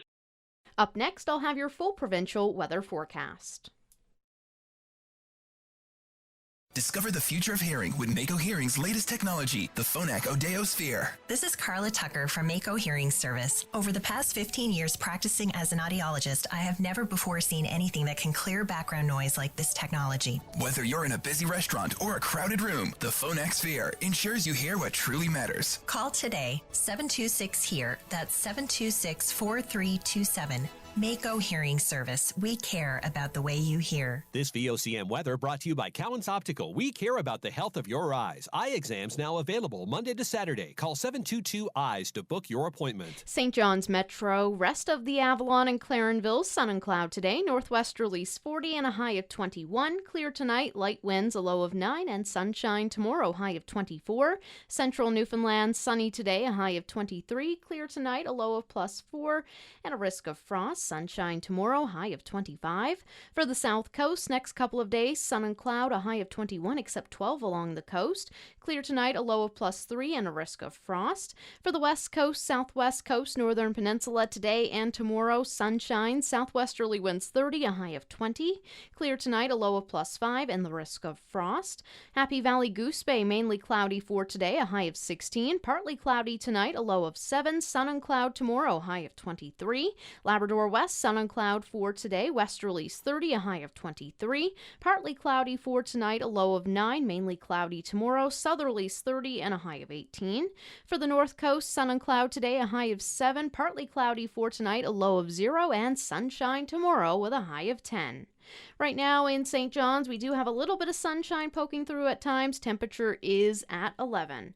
Back with an update at 11:30. I'm Sarah Strickland. This is Open Line on the VOCM Big Land FM radio network. Welcome back to the show. Quick mention of a news release coming from the St. John's Regional Fire Department.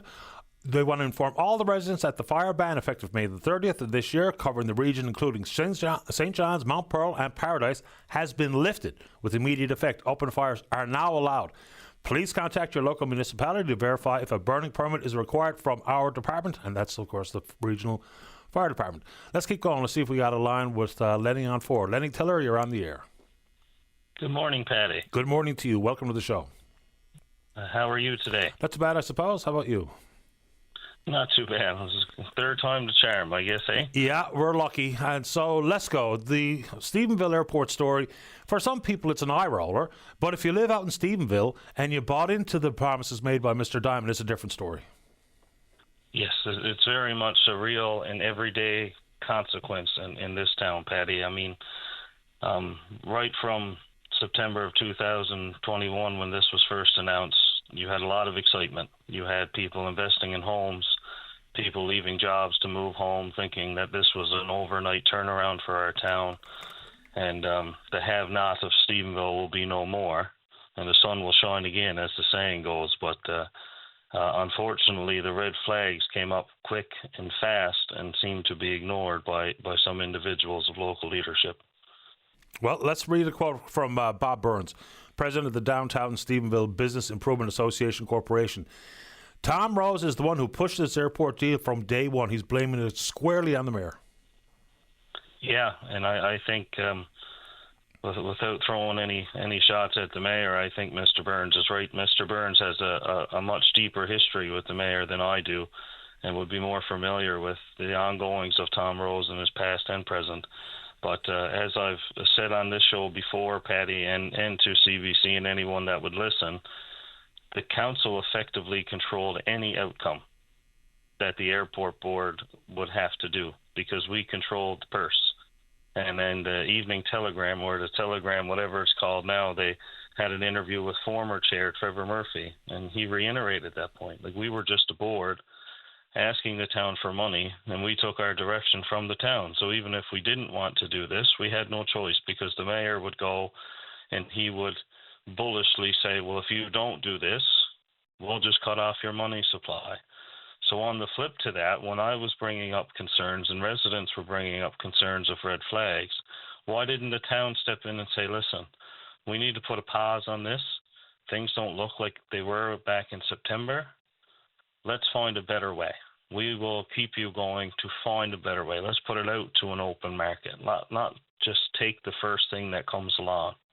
And we didn't do that. That was a direct choice by the council at the time to ignore the red flags that were brought up around the table, that were brought up by the community, and it was just full steam ahead on Mr. Diamond and Mr. Diamond alone. And so now, even when there's an outfit from Nova Scotia looking at Stephenville, even though it's not an airport, it's a registered aerodrome, but then of course that can be changed relatively quickly. But, you know, even in conversation with Mr. Diamond, he's talked about the value of the property being somewhere in the neighborhood of $65 million compared to the $6.90 that he spent to buy it and the $1 million worth of liabilities that he covered. So is there anything in the contract that gives any power to the town of Stephenville to address the shortcomings here, to take back ownership under the Regional Airport Authority, or what's the status? Patty, I wish that was a question I could answer, and I asked a number of times when I sat around council to see the final contract. because out of 7 of us around the table, the mayor was the only one who was allowed to see it, as he sat as ex officio. So the mayor knew exactly what was in the contract. The mayor, I would allege, probably added some of those things and took away some of those things. And one thing I know for certain that was taken out of it was the $10 million for this fire hall we were going to need when all this ramped up. And I copied down the date. It was June 21st of 2022. CBC put out an article, and the mayor essentially said anyone who has the resources to buy a property like the Stephenville International Airport, you're not basically going to nickel and dime them for $10 million. And he was okay with a corporate guarantee. The funny thing was, the mayor has an MBA, so he knows the difference of what a letter of intent is, what an MOU is, and what a legally binding document is, more than I would have known at the time. But through research, you could see where this was going. The airport was saying, we need to keep this in here because the town deserves a return. When it looked like things were taking too long and the red flags were coming up, why did we as a town or a council or certain members of council go to the airport board and say, take that out? We'll set her for a letter of intent.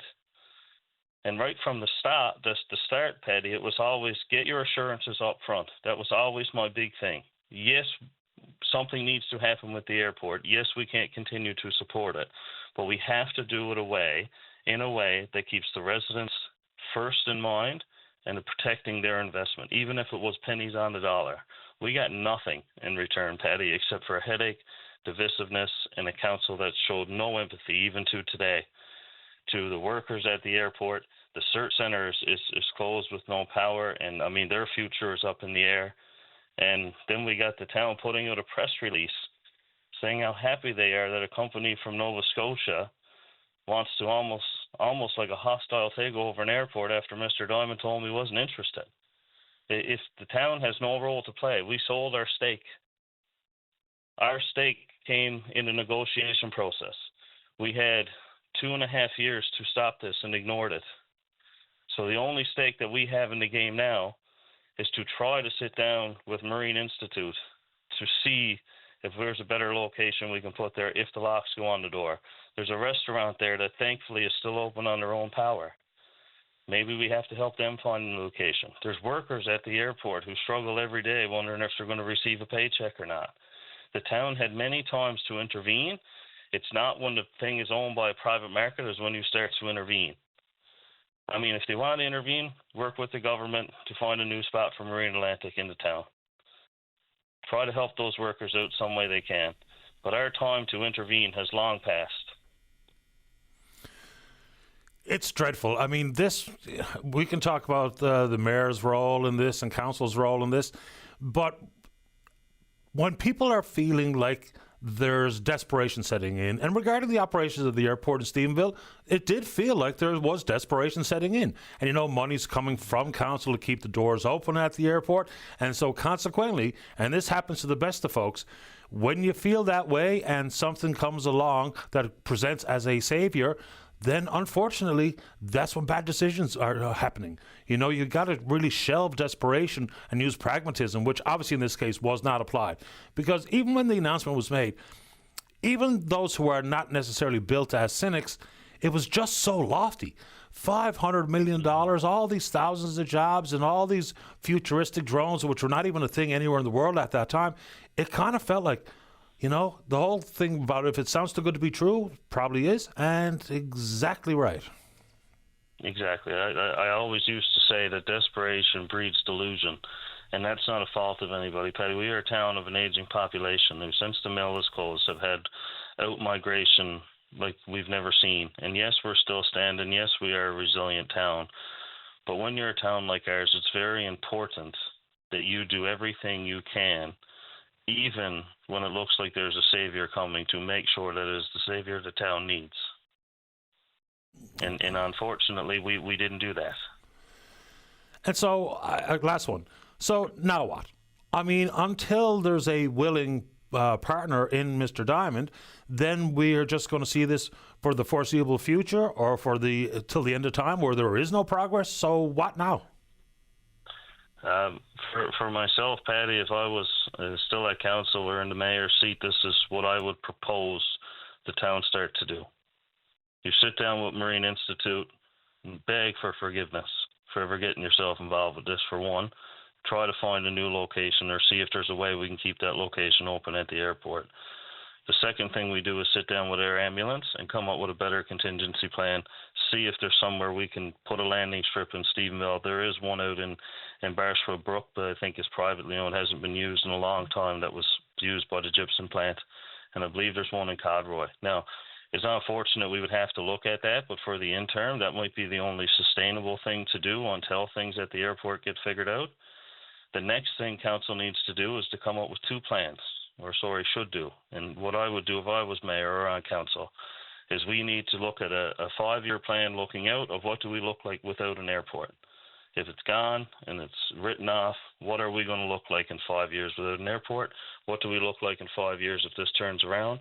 And hopefully in a best case scenario, both of those plans can meet in the middle somewhere and we can start to thrive again. We don't need, every res community wishes they could have 5,000 jobs. I wish we could have that. But Patty, what we need right now is sustainability, realism, and bringing this community back together. Lenny, really appreciate your time this morning. Thank you. Yes, thank you so much, Patty. My pleasure. Take good care. You too. Bye-bye. Lenny Thiller, former councillor out in Stephenville. Let's take a break. When we come back, Ross in the queue to talk about the recreational food fishery. Don't go away. Call now, 709-273-5211 or 1-888-590-8626. Newfoundland and Labrador's biggest conversation. VOCM Open Line returns in a moment. Summer's here, and so are the road trips, park days, and barbecues. Don't let an empty tank hold you back. VOCM Fuels Your Summer is back. Snap a photo of your summer fun and text it to 709-273-5211 for your chance to win free gas. Each Friday, we're giving away a $200 North Atlantic gas card. And by Labor Day, one lucky listener will score the ultimate top-up, a $1,000 gas card. Brought to you by Orange Store, proud sponsor of the 2025 Canada Games Torch Relay. And by Smith's Furniture and Appliances, trendy or traditional, visit smithsfurniture.com. From critical emergency care to assessing your health, diagnosing conditions, and developing treatments right alongside you, Allied Health professionals are here. We are in your hospitals, supporting recovery and rehabilitation, in your community and at home. When you need us, when your family needs us, we are here. We are Newfoundland and Labrador's Allied Health professionals and proud to be part of your healthcare team. The Easter Seals Luxury Cabin Lottery is on. This year's luxury cabin is valued at over $600,000. With so many wonderfully thrilling prizes, there's lots of chances to win. The early bird deadline is midnight, June 12th. To win either a 2025 Honda CR-V Hybrid or a Mazda CX-50 Hybrid. You can also win a $10,000 travel voucher from CAA. Lottery proceeds support Easter Seals' many life-changing programs and services for people with disabilities. Tickets are only $30. Get your tickets today at cabinlottery.ca. As the weather warms up, that means more time outdoors. From beach days to bonfires and everything in between. And while you're enjoying the season, Wilson Security is here to help protect your home. With 24/7 monitoring, you'll have access to your high-def cameras from anywhere using their convenient smartphone app. You can relax knowing your home is monitored against intrusions, smoke, water damage, and more. Wilson Security's expert technicians ensure your home and business protection works together. Conditions apply. Get started today with a free consultation. Visit wilsonsecurity.ca. At Foodland and participating co-ops, we locals know our sweet treats. That's why we've added new Compliments Dochi Bites to what we've picked for you. 100% Canadian ice cream wrapped in rich cookie dough. At Foodland and participating co-ops, we locals know summer. So come see what we've picked for you. Join Canada's Circus Spectacular in Placentia for the best in family fun. Monday, June 9th at 4:30 and 7 p.m. at Unity Park Arena. Get ready for the most thrilling show of the year, completely reimagined circus fun. Witness an all-new cast of daredevil motorcyclists, spellbinding aerialists, comedic clowns, jugglers, acrobats, and much more. It's the all-new Canada's Circus Spectacular. One day only, Monday, June 9th at 4:30 and 7 p.m. at Unity Park Arena. Save $5 with the code RADIO. Tickets available at circusspectacular.com. Calling all young workers, time to become the superheroes of workplace safety. Young workers are 3 times more likely to get injured in their first month on the job. To prevent injury, suit up with your safety gear, follow the rules, and always be on the lookout for hazards. Be a safety superhero and save the day every day, because real superheroes come home safe. Brought to you by Eli Peach, winner of Workplace NL Student Safety Radio Ad Contest. Jumpstart your summer with Wendy's delicious drinks. Enjoy a small iced coffee, Frosty Chino, or Frosty Fizz for only $1.99. But hurry, get your $1.99 small drink at participating Wendy's, only available until June 29th. Taxes extra. How's your hearing? The first signs of hearing loss can be subtle. Have you had trouble following conversations, asked others to repeat themselves, or been told your TV is too loud? If you answered yes, it's time to get your hearing checked at Belltone. This month, they're offering a free hearing evaluation and up to 40% savings on premium hearing technology. Early intervention is the best way to protect your hearing. So don't wait. Call Belltone and book your appointment. Take the first step toward better hearing health with Belltone. VOCM Open Line is brought to you by Janes and Noseworthy, licensed insolvency trustees. When it comes to debt relief, do it once, do it right. Visit janesnoseworthy.ca. It's okay. This is Open Line on the VOCM Big Land FM radio network. Welcome back to the show. Let's go to line number 4. Good morning, Ross. You're on the air. Yes, good morning, Patty. How are you today? Very well. How about you? Good, thank you. Patty, I'm calling about the recreational food fishery. It is going to open this year, apparently, on the 1st of July. And it's going to run Saturday, Sunday, Monday of each weekend until Labor Day weekend.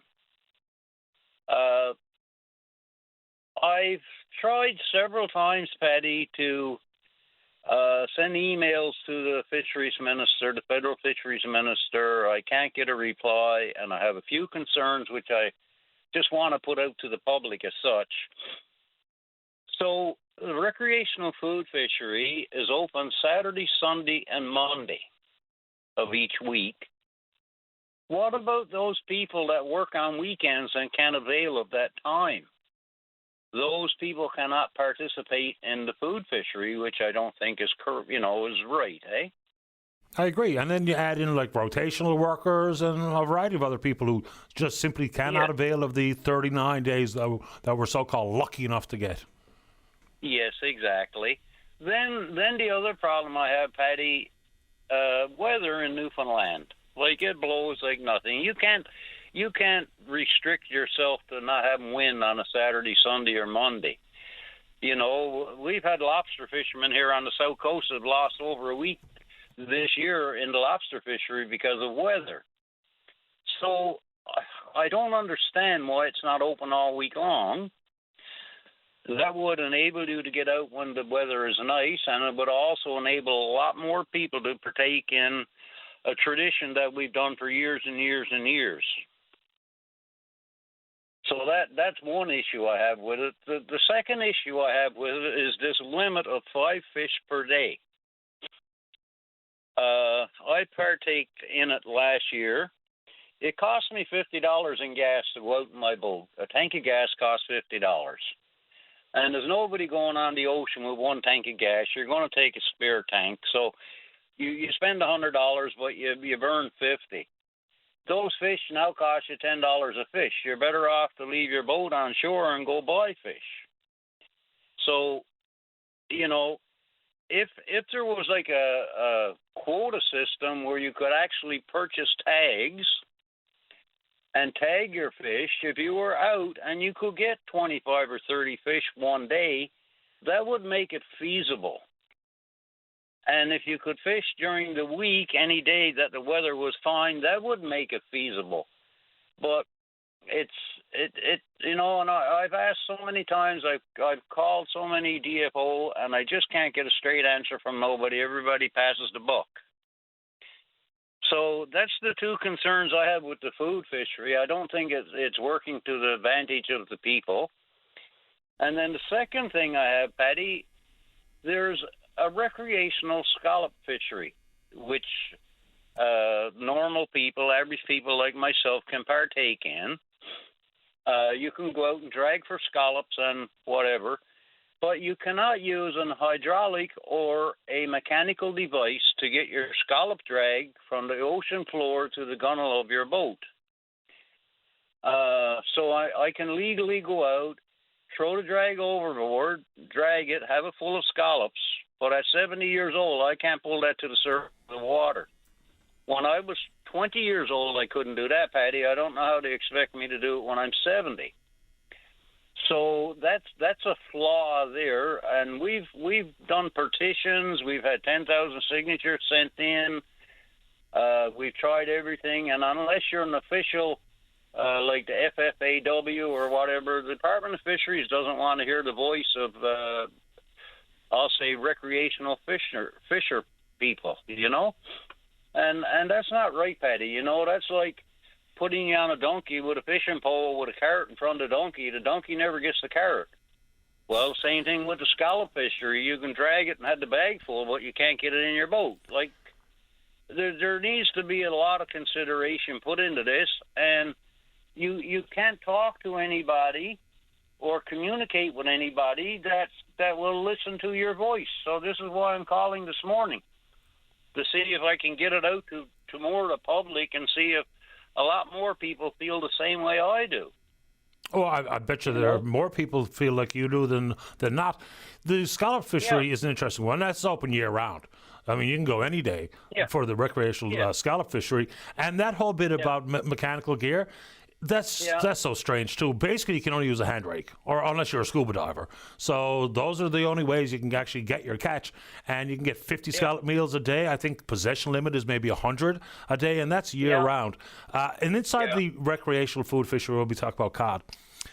I remember last year, you know, it's one thing to talk about the number of days and whether or not you should be able to go out any day of the week, those types of things, and we can have those conversations. But another one that frustrates people is just the timeliness of the announcement. Last year it was June 23rd. We were told that it opens on June 29th. Yes. And I guarantee you, DFO knows exactly what the dates will be already. But for some reason, they sit on the information. Like, I just don't understand it. I don't either. I've been 2 weeks, like, looking up the information, and today was the first day I actually saw it on the website that it officially opens the 1st of July. Oh, so that's out there today, is it? It's out on the forum today. Yes, you can look it up, and it's officially on the website. Okay, good.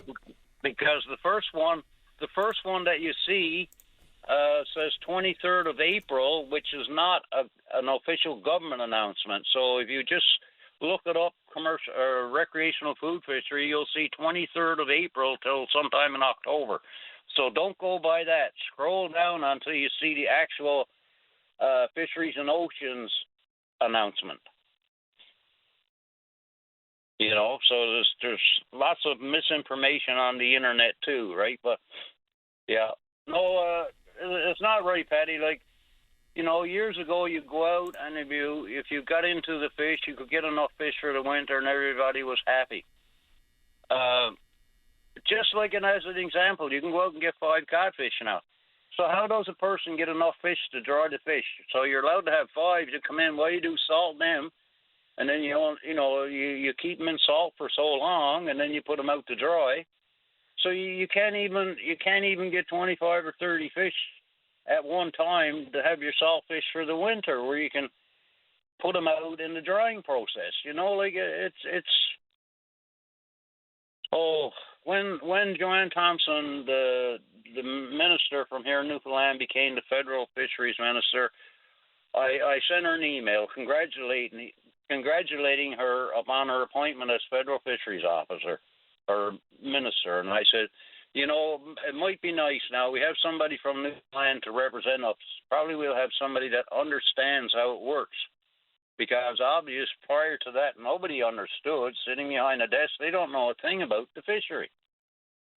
Yeah, I mean, there's still good questions about managing the fishery from Kent Street in Ottawa. Ross, I'll give you the final thoughts before I have to get going to the news. Yes, no problem, Patty, yeah. Appreciate your time. Thank you very much, Patty. Thanks for your time, too. Anytime. All the best. Okay, bye-bye. All right, bye-bye.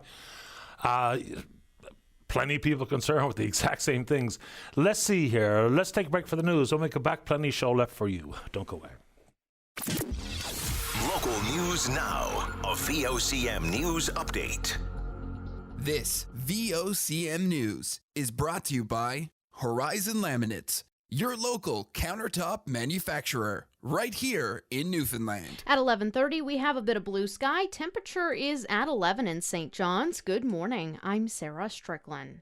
A 68-year-old man passed away on the weekend as the result of an ATV crash near Pooch Cove.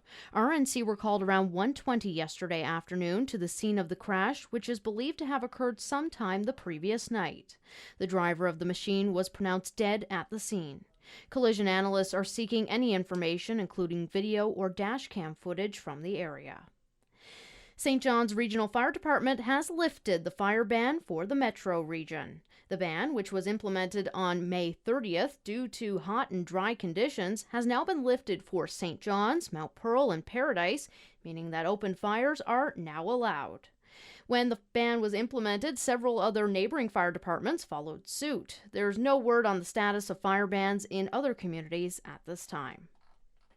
Oceana Canada is keeping a close eye on the decisions Ottawa makes in its northern cod and capelin management plans. Oceana Canada research scientist Jack Daly says neither stock is in good shape, and they're looking for a balanced and cautious approach. We're talking about stocks that are kind of in the cautious and the critical zones. And we have a lot of calls out there for, really rapid increases in how much fish we take out. And what we're really looking for is kind of a balanced long-term approach to see quota decisions that not only are good for people this year, but are ultimately good for communities in the coming years. A neuroscientist at Memorial University is warning of the lasting impacts that can come from a type of stroke that people may not know they've had. The signs of a major stroke can be obvious: a drooping face, slurred speech, and the inability to raise one's arms above their head. However, Dr. Michelle Plowman says there's something called a covert stroke, which is also known as a mini stroke. She says that's an area that needs more research, as people might not know they've even had one. A tiny blood vessel, maybe that supplies a little small piece of your brain, gets blocked, but you might be unaware of that. And because your brain has this wonderful ability to compensate, so it can build new connections so that you carry on in your life. But over time, these little covert strokes accumulate, and you have little dots. It's like potholes in the street, and they get worse and worse, and there's more of them. And sooner or later, you're not going to be able to drive on that street. Jerry Earle is reflecting on one full decade of being at the helm of NAPE. Earle first took over as the president of NAPE back in June of 2015, defeating longtime President Carol Furlong in an election. Earle says the job is just as rewarding today as it was a decade ago, but he acknowledges that it has been a challenging 10 years. And I also know there's challenges that lay ahead in the weeks and months, just like we talked about moments ago in healthcare. Certainly up to the challenge, and I can't do it without an incredible team of staff that I have here, and more importantly, the volunteers out there in every NAPE local across Newfoundland and Labrador. It takes a true team. But again, I value the support I've had from them. It's incredible work, challenging work. And I jokingly say I used to have black hair when I started, and it's certainly not black today. More than $2.8 million was raised this weekend during the Janeway Children's Miracle Network Telethon. The event is the Janeway Foundation's biggest fundraising campaign of the year. Foundation President and CEO Rebecca Dutton says this year's funds will help to buy echocardiograms. Dr. Megan Adams, who spoke on telethon, came in and talked about these echocardiograms that they needed. And we kind of joked that, okay, we can definitely buy you one, and we're going to try really hard to buy you two. And then we got confirmation that the government was going to come in with a $50,000 gift toward an echocardiogram, and then that made it much, much more likely that we were going to get to the two. And we know now we'll be able to buy the two. Up next, I'll have your weather forecast. Imagine a kitchen where style and function beautifully embrace. With Horizon Laminates, your dream space becomes reality. Located in Donovan's Industrial Park, they're Newfoundland's only complete countertop manufacturing and fabrication facility. With over 100 laminate colors in stock, they've got you covered. But that's not all. Horizon Laminates now offers a wide selection of flooring, laminate, vinyl, plus backsplash tiles, sinks and faucets, everything you need to transform your space. Visit their updated showroom at 47 Sagona Avenue and experience the true difference at Horizon Laminates. This VOCM weather brought to you by Cowan's Optical. We care about the health of your eyes. Eye exams now available Monday to Saturday. Call 722-EYES to book your appointment. St. John's Metro, rest of the Avalon and Clarenville, sun and cloud today. Northwesterlies 40 and a high of 21. Clear tonight, light winds, a low of 9. Sunshine tomorrow, high of 24. Central Newfoundland, sunny today, a high of 23. Clear tonight, a low of +4 and the risk of frost. For tomorrow, sunshine and a high of 25. For the south coast, next couple of days, sun and cloud, a high of 21, except 12 along parts of the coast. Clear tonight, a low of +3 and the risk of frost. For the west coast, southwest coast, northern peninsula, today and tomorrow, sunshine, southwesterlies 30 and a high of 20. Overnight, clear skies, a low of +5 and the risk of frost. Happy Valley Goose Bay, mainly cloudy today, a high of 16. Partly cloudy tonight, a low of 7. Sun and cloud tomorrow, high of 23. Labrador West today, sun and cloud, westerlies 30, a high of 23. Partly cloudy for tonight, a low of 9. Mainly cloudy tomorrow, southerlies 30 and a high of 18. And the north coast, sun and cloud for today, a high of 7. Partly cloudy for tonight, a low of 0. And sunshine tomorrow with a high of 10. Right now in St. John's, we do have a little bit of blue sky. Temperature is at 12. I'll be back with all the news of the day at 12 noon. I'm Sarah Strickland. This is Open Line on the VOCM Big Land FM radio network. Welcome back to the show. Let's go to line number 4. Good morning, Richard. You're on the air. Good morning, Patty. Good morning to you. How are you doing this morning? Doing okay. Thanks. How are you doing? That's good. No, I'm not doing too bad. A little while back there, I was apartment bound, and then you pointed me in the right spot because I got a mobility wheelchair from Tom during his St. John's there. Yeah, I remember. Yeah. And now that I had her there the other day, but she's locked up, and I'm apartment bound again. But I think the problem is in the joystick. I was wondering where can I get one of those two. So this is the joystick to operate your motorized wheelchair? Yes. Did you try Tom and the boys again? I tried Tom a couple of times, but the lady told me he wasn't in.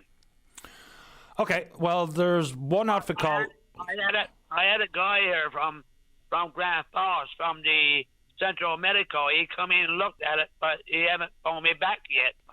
But I think I tried to reboot her, but I think it's the motherboard into the joystick that's the problem, because the numbers is going back and forth when I turn the power on. Okay, so I know of one place that you can go or call and see if they can give you some help, but it's here in town. They might be able to send you something in the mail if it's something that they can rectify over the telephone. So it's Eastern Medical Supplies. Eastern Medical Supplies. Is there? Okay. Yeah. Do you have the number there, Patty? I can get it. Just 1 second. Okay. All right, 709 709 754 754 77 77 11. So 7711. Thank you, Patty. No problem at all. Let me know how you make out. I will, Patty. Like I said, now I had her the other day a few days ago, and when I came in to plug it in for it get charged, and she didn't work since. So I figure it's in the joystick. Yeah, it could very well be. And the folks at the other end of that telephone number I gave you, they'll know much more about it than I do. So hopefully they'll be able to help. I wondered, do they replace them, Patty? Probably. Yeah. Yeah, probably. Yeah. Okay. Yeah, give them a call and let us know how you make out. I will, Patty. Thanks. Thank you. You're welcome, sir. Bye-bye. Right. Yeah, bye. You should be able to get some help on that end. Let's see here. Let's go to line number 1. Gavin, you're on the air. Good morning, Patty. How are you? Excellent today. How about you? Oh, I'm good, buddy. I'm just calling to talk about real quick. We're having a craft beer out here at the Legion in Brigus. So it's in aid of Make-A-Wish. It's June 14th, so it's the day before Father's Day. So if you need any last-minute gifts, it's the perfect time. It's from 9 a.m. to 4 p.m. at the Legion of Brigus.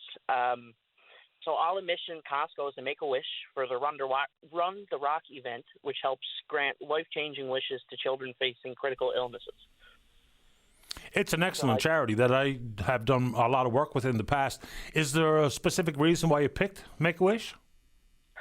So the reason, well, my mother and myself, we organize the craft fairs that we have at Legion and Brigus from time to time. We usually try to have 2 a year. So we have done the SPCA, not the SPCA, sorry, the food banks out here, All Hallows Elementary Amalgamated. We donate to the breakfast programs. And we just thought Make-A-Wish would be pretty fitting, considering we're trying to stick with youth organizations, right? So we thought Make-A-Wish would be a great one that we could help, especially with Run the Rock coming through and stuff like that, as we are, we work with military members and stuff through the Legion. So we thought it'd be a great organization to do it with them. Yeah, absolutely, and good for you. So you've done these in the past? Yep. What kind of money do you usually raise? Because if I remember correctly, back when I used to do some work with them, every wish costs on an average of around $10,000. So, unfortunately, we don't raise enough to help Make-A-Wish grants a year. But we raise, it all depends. So, for our last one that we did, we raised about, I think it was $500 between, so we did $250 each between All Hallows and All Hallows and Amalgamated. Yeah, no, every bit helps, yeah. Yeah, exactly, yeah, especially when it comes to the breakfast programs with the schools, right? So, and especially with this kind of organization as well. So we just thought, it'd be fitting to consider we're sticking with the youth program and stuff like that, and we just thought it'd be great. Well, it sounds great to me. Give us the details one more time. Yeah, so it's June 14th, 9 a.m. to 4 p.m. at the Legion in Brigus, and if you want to get in contact with us, we're on Facebook. We're all Canadian Legion Branch 65 Brigus. We got a private group and we got a public group, and I'll be more than happy to help you as much as I can. Excellent stuff. Good luck with it, Gavin. Perfect. Thank you so much, Patty. You have a good one. The same to you. Bye-bye. Bye-bye. Yeah, Make-A-Wish, and that was a decade ago. I think we were talking about an average cost of a wish to be around $10,000. And yes, if you raise $500, that's a nice contribution. Let's go to line number 3. Shirley, you're on the air. Good morning, Patty. Morning. Good morning. How are you? I'm doing great. How about you? That's great. Oh, I'm fine. Thanks for taking my call. No problem. Patty, I'm calling about the fire on the east end of St. John's last week. Mm-hmm. Okay? My son's a firefighter, and they got the call around 1 o'clock in the morning. And they were there until 5 in the morning. And the cause of the fire was the tin up by the patio on the deck with cigarette butts in it, and there was no water in the can. So they, I suppose, flicked the live butt in with the dry ones, and they caught fire. So just a little heads up for people who are outside smoking like that, always put water in the can, I mean, this is terrible. They all went to bed, and 1 o'clock in the morning, somebody saw the smoke and then called the fire department, right? So it's just sensible that you put water in the can, So it's just a little heads up for anybody who's doing that. And don't put it by the siding, because siding is like oil. I mean, that'll catch fire in no time, right? No question. So anyway, I just want to pass that on. It's in case people are outside smoking and just using because some of those containers just got sand in them. And then they just put the butts on the top. But, I mean, those butts dry out. And then if you put a live one in, then that's it. They'll catch fire. It's amazing how quickly things can escalate. So you finish your cigarette, next thing you know, you go to bed and get woken up with your house on fire. So, I mean, with so many of the fires that are burning across the country, and when people are told, well, they were, caused by humans, automatically some people think, well, that was arson. Someone went in and purposefully lit the fire in the woods and, here's the resulting wildfire. When it doesn't need to be that. It could be someone throw a cigarette butt away. It could be a spark. It can be a hot muffler on an ATV. I mean, there's so many things can cause it. So humans' intervention here doesn't mean that they went in with a big lighter and set the place on fire. It could be something very innocent that leads to massive wildfires. And surely probably a very helpful reminder today. Well, my son and his 2 buddies were up on the roof for 3.5 hours cutting with chainsaws, cutting for the roof to try to get it out of it, But, I mean, it's just common sense, You don't put live butts down in the dry tin. That got more dry butts there, right? Absolutely Anyway, right. Just want to pass that on. Thank you very much for taking my call. Anytime. Thank you. Okay, bye-bye. All right, bye-bye. Yeah, you know, I did mention earlier that the St. John's Regional Fire Department has lifted the fire ban that was in place. That doesn't mean that all of a sudden, you know, there's no risk, no worry. People do have to be pretty mindful. So with your mug up and whatever open fire, whether it be in the backyard or anywhere else, just that little extra attention, because like Shirley said, something that's just throwing the smoke, throwing the butt into the can with the rest of the butts. Next thing you know, the house on fire. Let's take a break. When we come back, we'll talk about Leary's Brook School Council, I suppose. We'll also talk about the proposal to have Kenmount Terrace the home of a K-6 school by September 2026, when at this moment in time, nothing's happening. Don't go away. Call now, 709-273-5211 or 1-888-590-8626. Newfoundland and Labrador's biggest conversation. VOCM Open Line returns in a moment. Next on the runway, it's you in a stunning pair of prescription frames from Cowan's Optical. We're slashing prices in half. Yes, all prescription frames are half price. Cat eye, aviator, round, rectangle. No matter your vibe, we've got the look to match your face and your budget. Cowan's Optical. See better, look incredible. All prescription frames have price as sunglasses not included. Bring in your prescription or just call to arrange your eye exam today. Check out our Facebook or visit Cowan's Optical near you for complete details. Are you a master planner who thrives in busy and exciting team environments?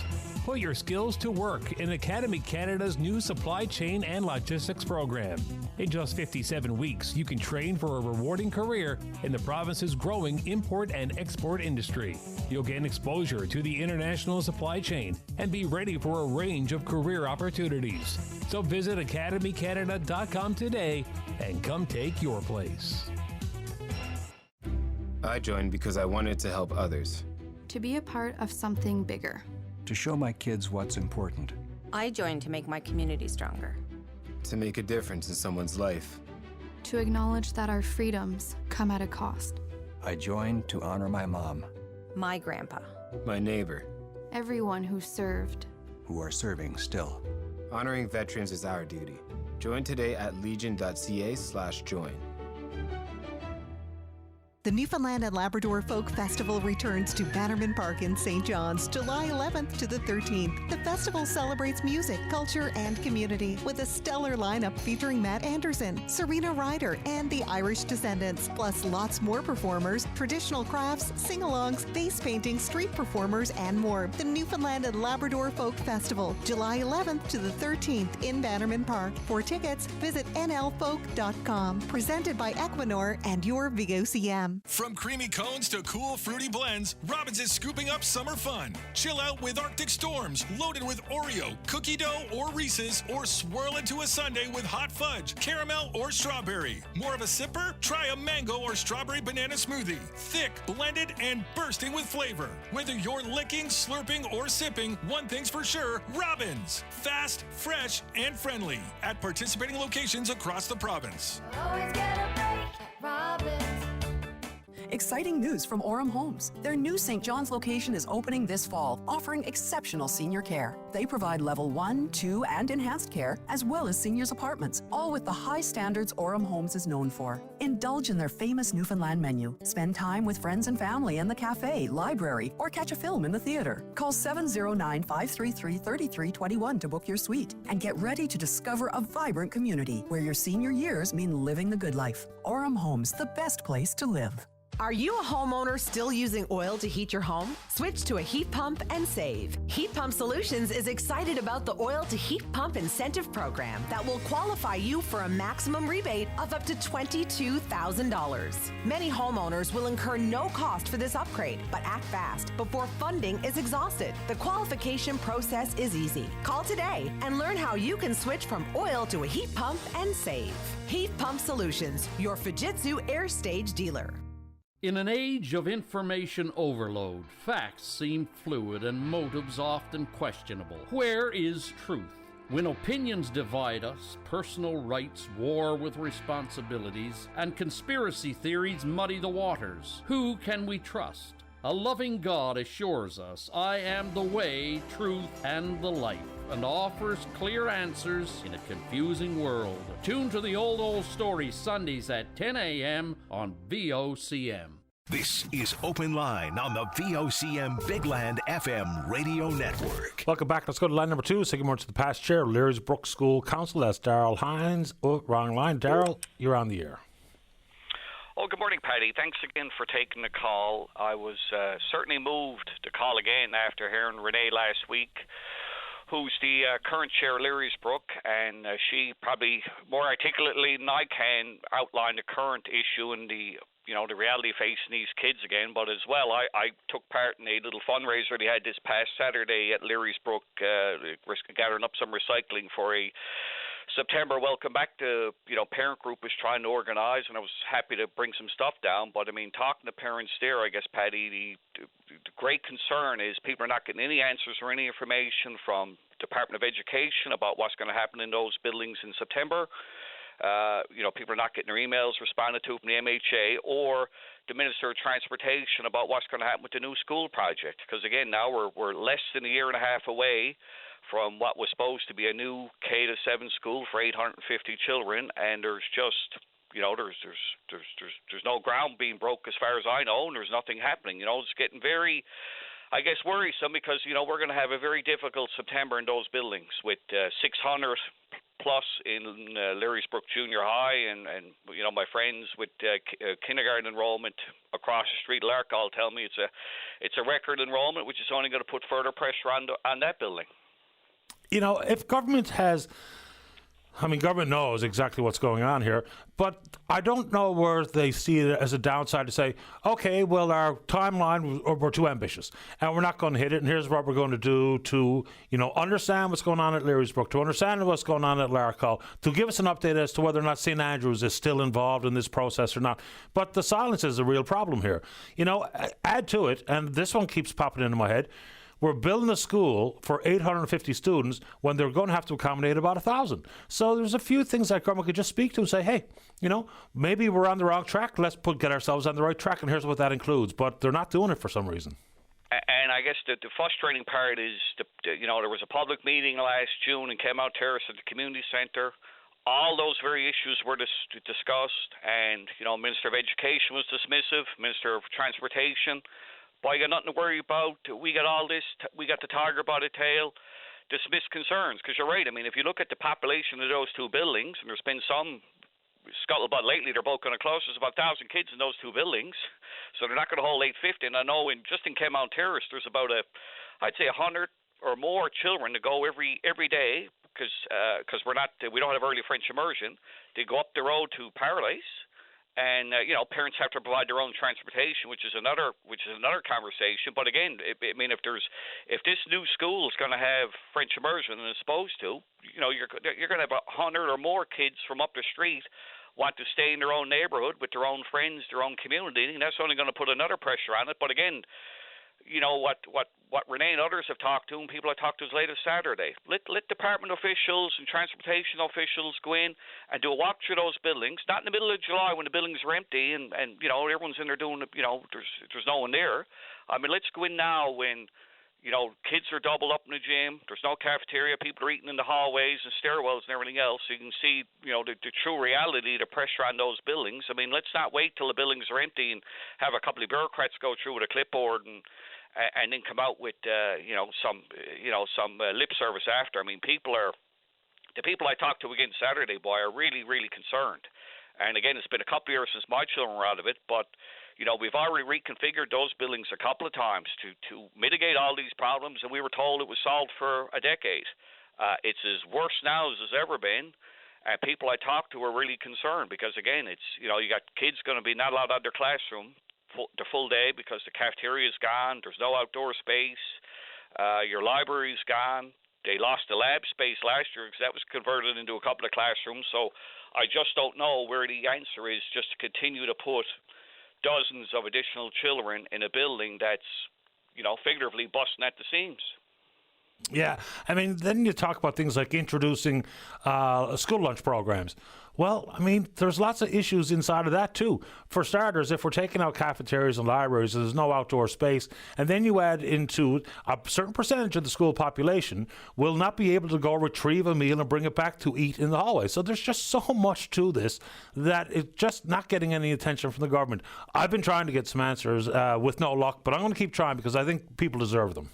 100%, and I appreciate your advocacy to parents too, because again, I mean, emails are going unresponded to the various, the MHA and the various ministers. I mean, it's, boy, like the new school now, we're less than a year and a half, and unless that's going to go up in a record fashion, that's not going to happen. But the more critical reality for parents and people facing now is what's going to happen in September when you got 600 plus kids in Learysbrook. 400 plus with a record kindergarten enrollment. And again, a lot of people are going to move in our community over the summer. They're not registered yet. They're not part of those numbers. And they're going to show up in September looking for a classroom. I mean, the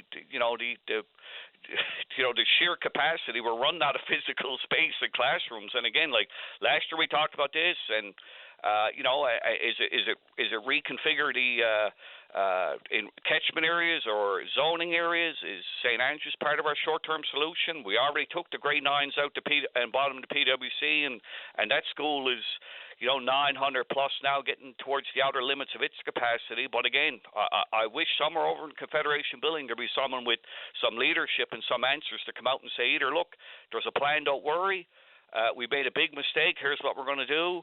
Or, but really the silence, boy, is just getting incredibly frustrating, and, the old saying's getting deafening, because, again, our new building should have been started, years ago. I mean, I moved to Kemount here, 10, 15 years ago. We were going to have a new high school in Paradise, and that's still not built.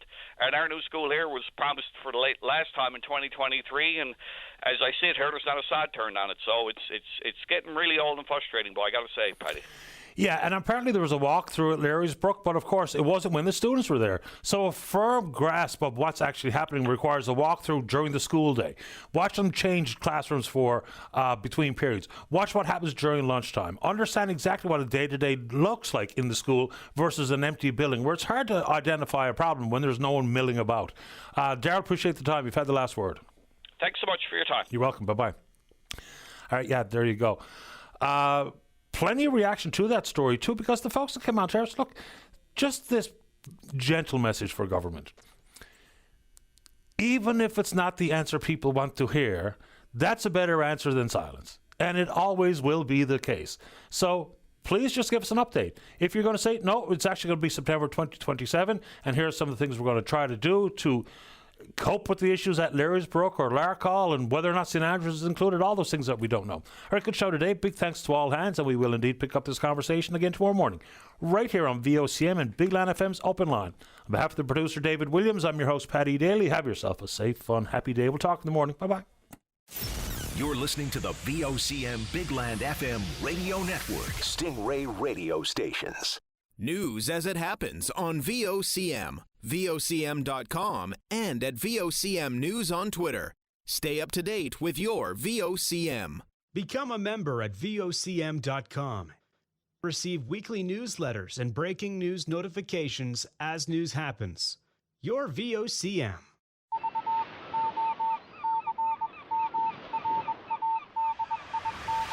This is Newfoundland and Labrador's news leader.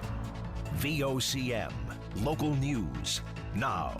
At 12 noon, we do have a little bit of sunshine out there. Temperature is at 12 in St. John's. Good afternoon. I'm Sarah Strickland. This is the Monday edition of VOCM at noon. In our news today, St. John's Regional Fire Department has lifted the fire ban for the metro region. A 68-year-old man is dead as the result of an ATV crash near Pooch Cove over the weekend. And more than $2.8 million was raised this weekend during the Janeway Children's Children's Miracle Network Telethon. We'll hear from CEO of the Janeway Children's Foundation, Rebecca Dutton, coming up in VOCM's Newfoundland and Labrador today. Plus, I'll have a look at your full provincial weather forecast and a look at sports. But first in our news, a 68-year-old man passed away on the weekend as the result of an ATV crash near Pooch Cove. RNC were called around 1:20 yesterday afternoon to the scene of the crash, which is believed to have occurred sometime the previous night. The driver of the machine was pronounced dead at the scene. Collision analysts are seeking any information, including video or dash cam footage from the area. St. John's Regional Fire Department has lifted the fire ban for the metro region. The ban, which was implemented on May 30th due to hot and dry conditions, has now been lifted for St. John's, Mount Pearl, and Paradise, meaning that open fires are now allowed. When the ban was implemented, several other neighboring fire departments followed suit. There's no word on the status of fire bans in other communities at this time. The Department of Energy says the province's iron ore industry is well positioned to weather 50% tariffs imposed on steel and aluminum imports into the United States. Minister Steve Crocker says the local industry sells very little to the U.S., with a consumer base largely focused on East Asia, Europe, North Africa, and the Middle East. He says in only 3 of the last 10 years, iron ore from this province was shipped to the U.S., with the highest amount in any year being less than 1% of the province's annual production. He says while the direct impact of steel tariffs is expected to be low in this province, Newfoundland and Labrador is working with Ottawa to develop an appropriate response.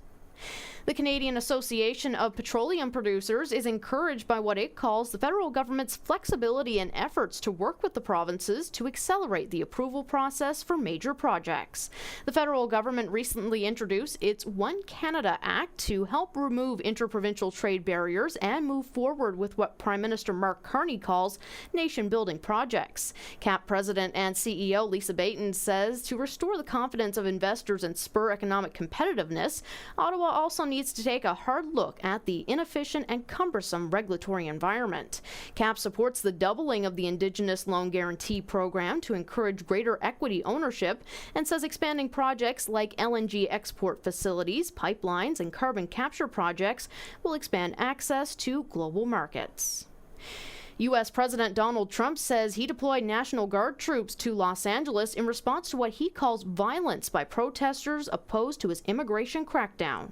Trump says he made the decision after clashes between demonstrators and law enforcement escalated on Saturday night. Here's a report. Police here in L.A. say there is a difference between the protesters who are taking part in anti-ICE rallies during the day versus those who are coming out at night to violently battle the police and loot stores. LAPD Chief Jim McDonnell. When I look at the people who are out there doing the violence, that's not the people that we see during the day who are legitimately out there exercising their First Amendment rights. There's a hope being a weekday that things will calm down tonight. All of downtown L.A. has been declared an unlawful assembly and people are subject to arrest. Alex Stone, ABC News, Los Angeles. The mayor of Corner Brook agrees with a caller to VOCM Open Line with Patty Daly that the transportation system for persons who have mobility challenges is atrocious, but he says it will soon improve. The West Coast City has provided a subsidy to a taxi service to help in that regard, but that approach has not totally met the needs. Mayor Jim Parsons says the city is going to purchase a 6-passenger van and incorporate it into its public transportation network. The city recently expanded the regular service and plans to run a subsidiary service for persons with disabilities.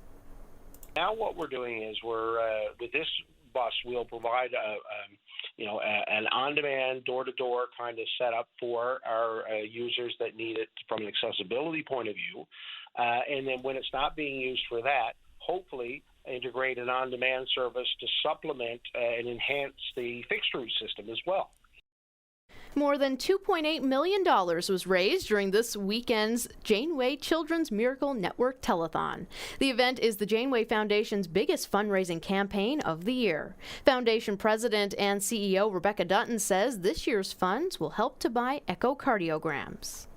Dr. Megan Adams, who spoke on telethon, came in and talked about these echocardiograms that they need. They needed, and we kind of joked that okay, we can definitely buy you one, and we're going to try really hard to buy you two.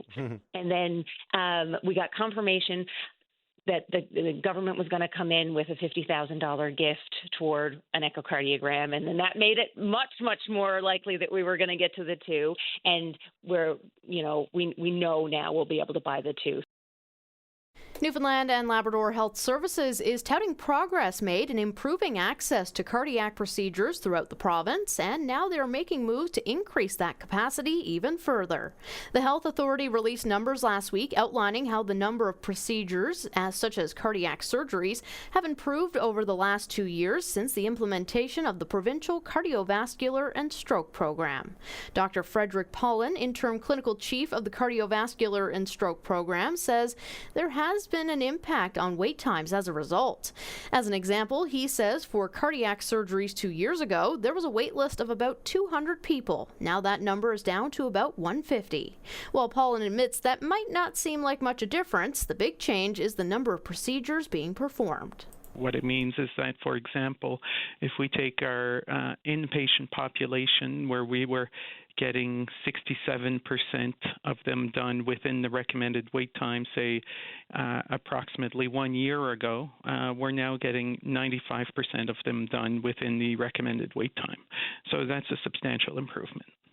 Moving forward, Paulin says they are going to keep grinding on this with a goal of getting all procedures done within the recommended benchmarks. Paulin says there are plans in place to achieve that goal.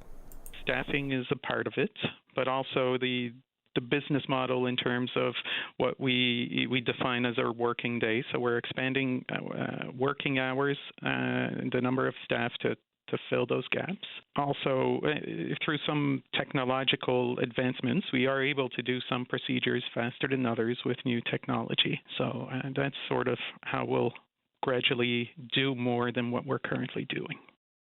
A neuroscientist at Memorial University is warning of the lasting impacts that can come from a type of stroke that people may not know they've had. The signs of a major stroke can be obvious: a drooping face, slurred speech, and the inability to raise one's arms above their head.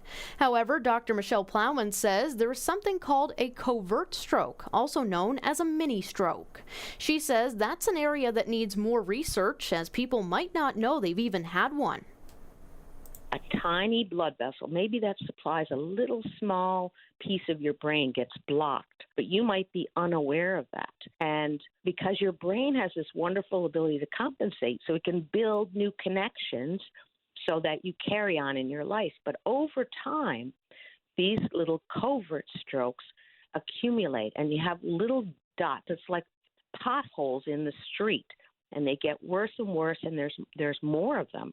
And sooner or later, you're not going to be able to drive on that street.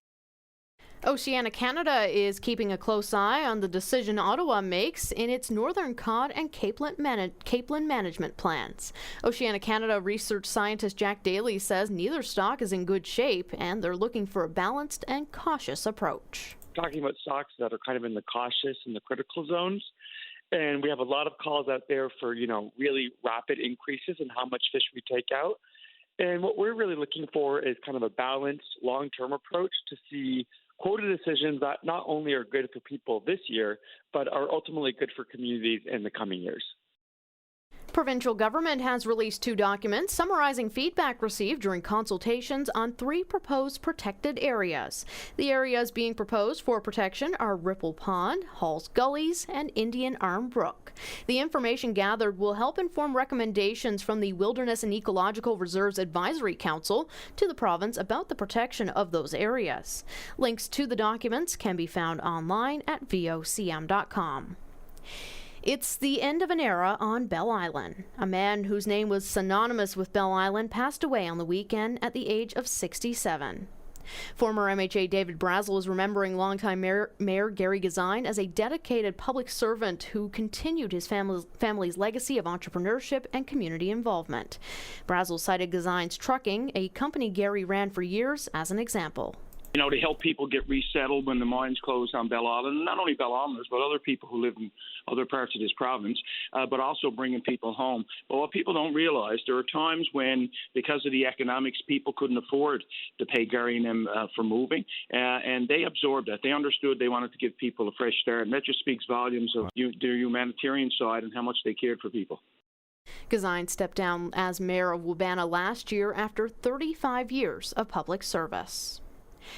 Jerry Earle is reflecting on one full decade of being at the helm of NAPE. Earle took over as the president of NAPE back in June of 2015, defeating longtime President Carol Furlong in an election. Earle says the job is just as rewarding today as it was a decade ago, but he acknowledges that it has been a challenging 10 years. I also know there's challenges that lay ahead in the weeks and months, just like we talked about moments ago in healthcare. Certainly up to the challenge, and I can't do it without an incredible team of staff that I have here, and more importantly, the volunteers out there in every NAPE local across Newfoundland and Labrador. It takes a true team. But again, I value the support I've had from them. It's incredible work, challenging work, and I jokingly say I used to have black hair when I started, and it's certainly not black today. Baseball NL is getting ready to step up to the plate. The program is set to relaunch this summer with initiatives set to encourage greater participation in baseball. Baseball NL is providing financial support programs to help kids gain greater access to the sport. President Darren Hancock says their aim is to foster positive relationships and to ignite a love for the sport across the province. Time now is 12 minutes after 12 noon on this Monday afternoon. Coming up next, I'll have a look at your full provincial weather forecast. I'm Sarah Strickland, and this is VOCM at noon. Newfoundland and Labrador's tech sector is booming, and Academy Canada can help you join in. Our Information Systems Specialist program offers hands-on training in network implementation and support, from desktop to cloud systems, all in under 2 years. Plus, thanks to our transfer agreement with College of the North Atlantic, you can advance your education even further by bridging your diploma to their Bachelor of Applied Information Technology in Systems and Network Cybersecurity. Visit academycanada.com today and come take your place. This Father's Day, let Dad reign in comfort. Island Furniture presents the King of Comfort sale. Save up to 30% off recliners and reclining sofa sets. Chairs starting at just $599. Plus, enjoy free Metro delivery and a special gift for Dad with every purchase. Whether he's watching the game or taking a well-earned nap, make sure Dad is doing it in comfort and in style. Find his new favorite spot at Island Furniture, where comfort meets quality. Visit us at 428 Empire Avenue and 50 Aberdeen Avenue. See details in store. Summer's here, and so are the road trips, park days, and barbecues. Don't let an empty tank hold you back. VOCM Fuels Your Summer is back. Snap a photo of your summer fun and text it to 709-273-5211 for your chance to win free gas. Each Friday, we're giving away a $200 North Atlantic gas card. And by Labor Day, one lucky listener will score the ultimate top-up, a $1,000 gas card. Brought to you by Cafe Orange and Orange Store, fresh food for on the go. And by Smith's Furniture and Appliances, trendy or traditional, visit smithsfurniture.com. As the weather warms up, that means more time outdoors. From beach days to bonfires and everything in between. And while you're enjoying the season, Wilson Security is here to help protect your home. With 24/7 monitoring, you'll have access to your high-def cameras from anywhere using their convenient smartphone app. You can relax knowing your home is monitored against intrusions, smoke, water damage, and more. Wilson Security's expert technicians ensure your home and business protection works together. Conditions apply. Get started today with a free consultation. Visit wilsonsecurity.ca. Run the Rock is back for its 30th year. The crew of the HMCS St. John's will run this relay race over 900 kilometers across our beautiful province, July 3rd to 15th, raising money for Make-A-Wish Newfoundland and Labrador. Donate today and help create life-changing wishes for local children with critical illnesses. Follow the crew's journey on socials and make your donation today at makeawish.ca/runtherock. Help ensure every eligible child receives the joy of a wish. Donate to the 30th Run the Rock, July 3rd to 15th. So someone's been injured at work. Whether it's a physical or psychological injury, here's how to help. Support them on the road to recovery. Like Sanjay, who checks in on how their employee is doing at work. Or Serena's psychologist, who is helping her meet her goals, which include safe work. When employers, workers, and healthcare professionals work together, a healthy return to work is possible. Getting back is part of getting better. Learn more at workplacenl.ca. This VOCM weather brought to you by Cowan's Optical. We care about the health of your eyes. Eye exams now available Monday to Saturday. Call 722-EYES to book your appointment. St. John's Metro, rest of the Avalon and Clarenville, sun and cloud for today. Northwesterlies 40 and a high of 21. Clear tonight, light winds, a low of 9. Sunshine tomorrow, high of 24. Wednesday, showers, high of 13. And on Thursday, sun and cloud with a high of 23. Central Newfoundland, sunshine today, a high of 23. Clear tonight, a low of +4. Risk of frost. Sunshine tomorrow, high of 25. Showers on Wednesday, high of 17. And overcast Thursday with a high of 25. For the South Coast, next couple of days, sun and cloud, a high of 21, except 12 along the coast. Clear tonight, a low of +3 with a risk of frost. Showers tomorrow on Wednesday, with a high of 12. And on Thursday, sun and cloud with a high of 19. For the West Coast, Southwest Coast, Northern Peninsula, next couple of days, sunshine, southwesterlies 30 and a high of 20. Overnight, clear skies, a low of +5. Risk of frost on Wednesday. Showers, a high of 14. And Thursday, cloudy, a high of 22. Happy Valley Goose Bay today, mainly cloudy and a high of 16. Partly cloudy for tonight and a low of 7. Sun and cloud tomorrow, high of 23. Showers Wednesday, high of 18. And cloudy on Thursday with a high of 22. Labrador West, sun and cloud today. Westerly winds 30 and a high of 23. Partly cloudy for tonight, a low of 9. Mainly cloudy tomorrow. Southerlies 30 and a high of 18. Showers on Wednesday, high of 15. Cloudy on Thursday, high of 13. And the North Coast, sun and cloud for today, a high of 7. Partly cloudy tonight and a low of 0. Sunshine for tomorrow and a high of 10. Wednesday, cloudy, high of 13. And overcast on Thursday with a high of 7. Right now in St. John's, a little bit of blue sky out there. Temperature is at 12. Your sports news is up next. This is VOCM at noon. Coming up, your VOCM Sports Update. Get the latest and greatest information about events, players, and scores around town, around the province, and around the globe during your VOCM Sports Update. Easter Seals Newfoundland and Labrador offers over 20 life-changing programs and services supporting children, youth like me, and adults with disabilities across the province. From recreation and summer camps to employment programs and equipment loans, we're breaking down barriers and building a more inclusive future. Donate today at eastersealsnl.ca/donate. Together we can create a more accessible and inclusive province for all. In sports, Shea Gilgeous-Alexander, his 3,000th point of the year, and that pushes the Oklahoma City Thunder past Indiana to tie the series up 1-1, 123-107 victory there in the NBA Final. In Major League Baseball, all right, what are we going to do about Bowden Francis? Blue Jays, you've given him plenty of chances now, and he's kind of just bombed all his starts so far this season. He was lights out last year, but this year he couldn't, he just can't. He can't have a solid start, so they need to put him down to Buffalo, I think, and I think that's coming pretty soon. He had another poor outing yesterday, 6-3 loss to Minnesota, and that's the Blue Jays being one of the hottest teams in baseball right now, but Bowden Francis really ended up screwing up the game for them yesterday. I think the Jays would have had that one if it wasn't for Francis on the mound, just saying. Elsewhere in the American League East, the Athletics beat Baltimore 5-1. Baltimore is no good this year. Boston beating the Yankees 11-7, and Tampa Bay is starting to heat up there a little bit. They beat Miami 3-2, and you look at the American League East standings right now, Tampa Bay and Toronto tied. So things are going to get interesting as we get deep into the summer here now, especially coming up to All-Star break and all that, when the standings start to get real tight and we start looking at playoff possibilities and wild card standings. Right now, things can change. There's so many games left in the season, but I think it's going to be a pretty close one, and every game's going to count for the Blue Jays. The Blue Jays are in St. Louis tonight with Jose Barrios on the mound for the Jays. He's been doing well lately. First pitch 9:15 Newfoundland time, so that's 8:45 in most of Labrador. The Cardinals doing about the same as the Blue Jays this year in turn. I think they had the same record, 35-30, around that. Elsewhere in the sporting world tonight, we have Edmonton taking on Florida. It's Game 3 of the Stanley Cup Final. Edmonton won the first game, but then the Panthers, they bounced back in Game 2 in double OT. They win it, so that series is tied at 1 apiece. So the puck dropped 9:30 Newfoundland time, 9 o'clock in most of Labrador. And Toronto's Summer McIntosh has set a Canadian record in the 800-meter freestyle. She set it yesterday in a sellout crowd.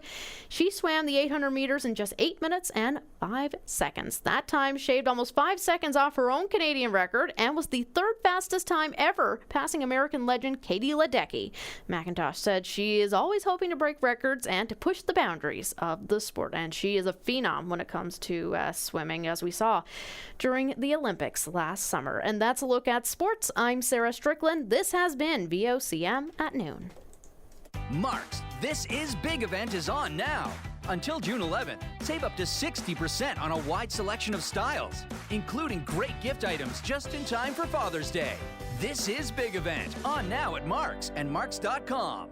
Now more than ever, home is where the heart is, where your people come together, where hugs can flow freely, where you can turn up the volume and kick up your heels. Your peaceful place, your sanctuary, the place where you sleep in your own bed, cook in your own kitchen, play cards in your own living room. Let TLC handle the rest. Our heart, your home. TLC Nursing and Home Care, keeping you safe in your own home. Get ready for a day of friendly competition, teamwork, and fun with the CARES Community Dodgeball Tournament, June 20th. It's an exciting team-building activity that also gives back to your community in partnership with Dodgeball NL and CE23. Assemble your team of 6 to 12 people and get fundraising. It's all in support of VOCM CARES community services like Coats for Kids, Buddy Bear, Happy Tree, and more. Sign up by emailing vocmcares@vocm.com. Sponsored by Crombie and Cal LaCroix. In an uncertain world, we all need a firm foundation in a province called the Rock. We understand the importance of a solid base in life. When the ground keeps shifting beneath us, we need a reliable compass to navigate with confidence, to be grounded in that which cannot move. It's found in a loving God, a living Savior, our rock, refuge, and hope in a world where we need all three. Tune to the Old Stories Sundays at 10 a.m. on VOCM. Read product label and follow directions. Fatty foods, alcohol, and excessive sugar can all put stress on your liver, resulting in low energy, restless sleep, and an expanding waistline. Help keep your liver healthy and cleanse your body daily with Active Liver from New Nordic. Available in tablet or gummy, Active Liver's high-quality ingredients like milk thistle and turmeric extracts are proven to promote a healthy liver. Find Active Liver at Shoppers Drug Mart, Walmart, Loblaws, Superstores, Metro, and London Drugs, or online at Amazon and newnordic.ca.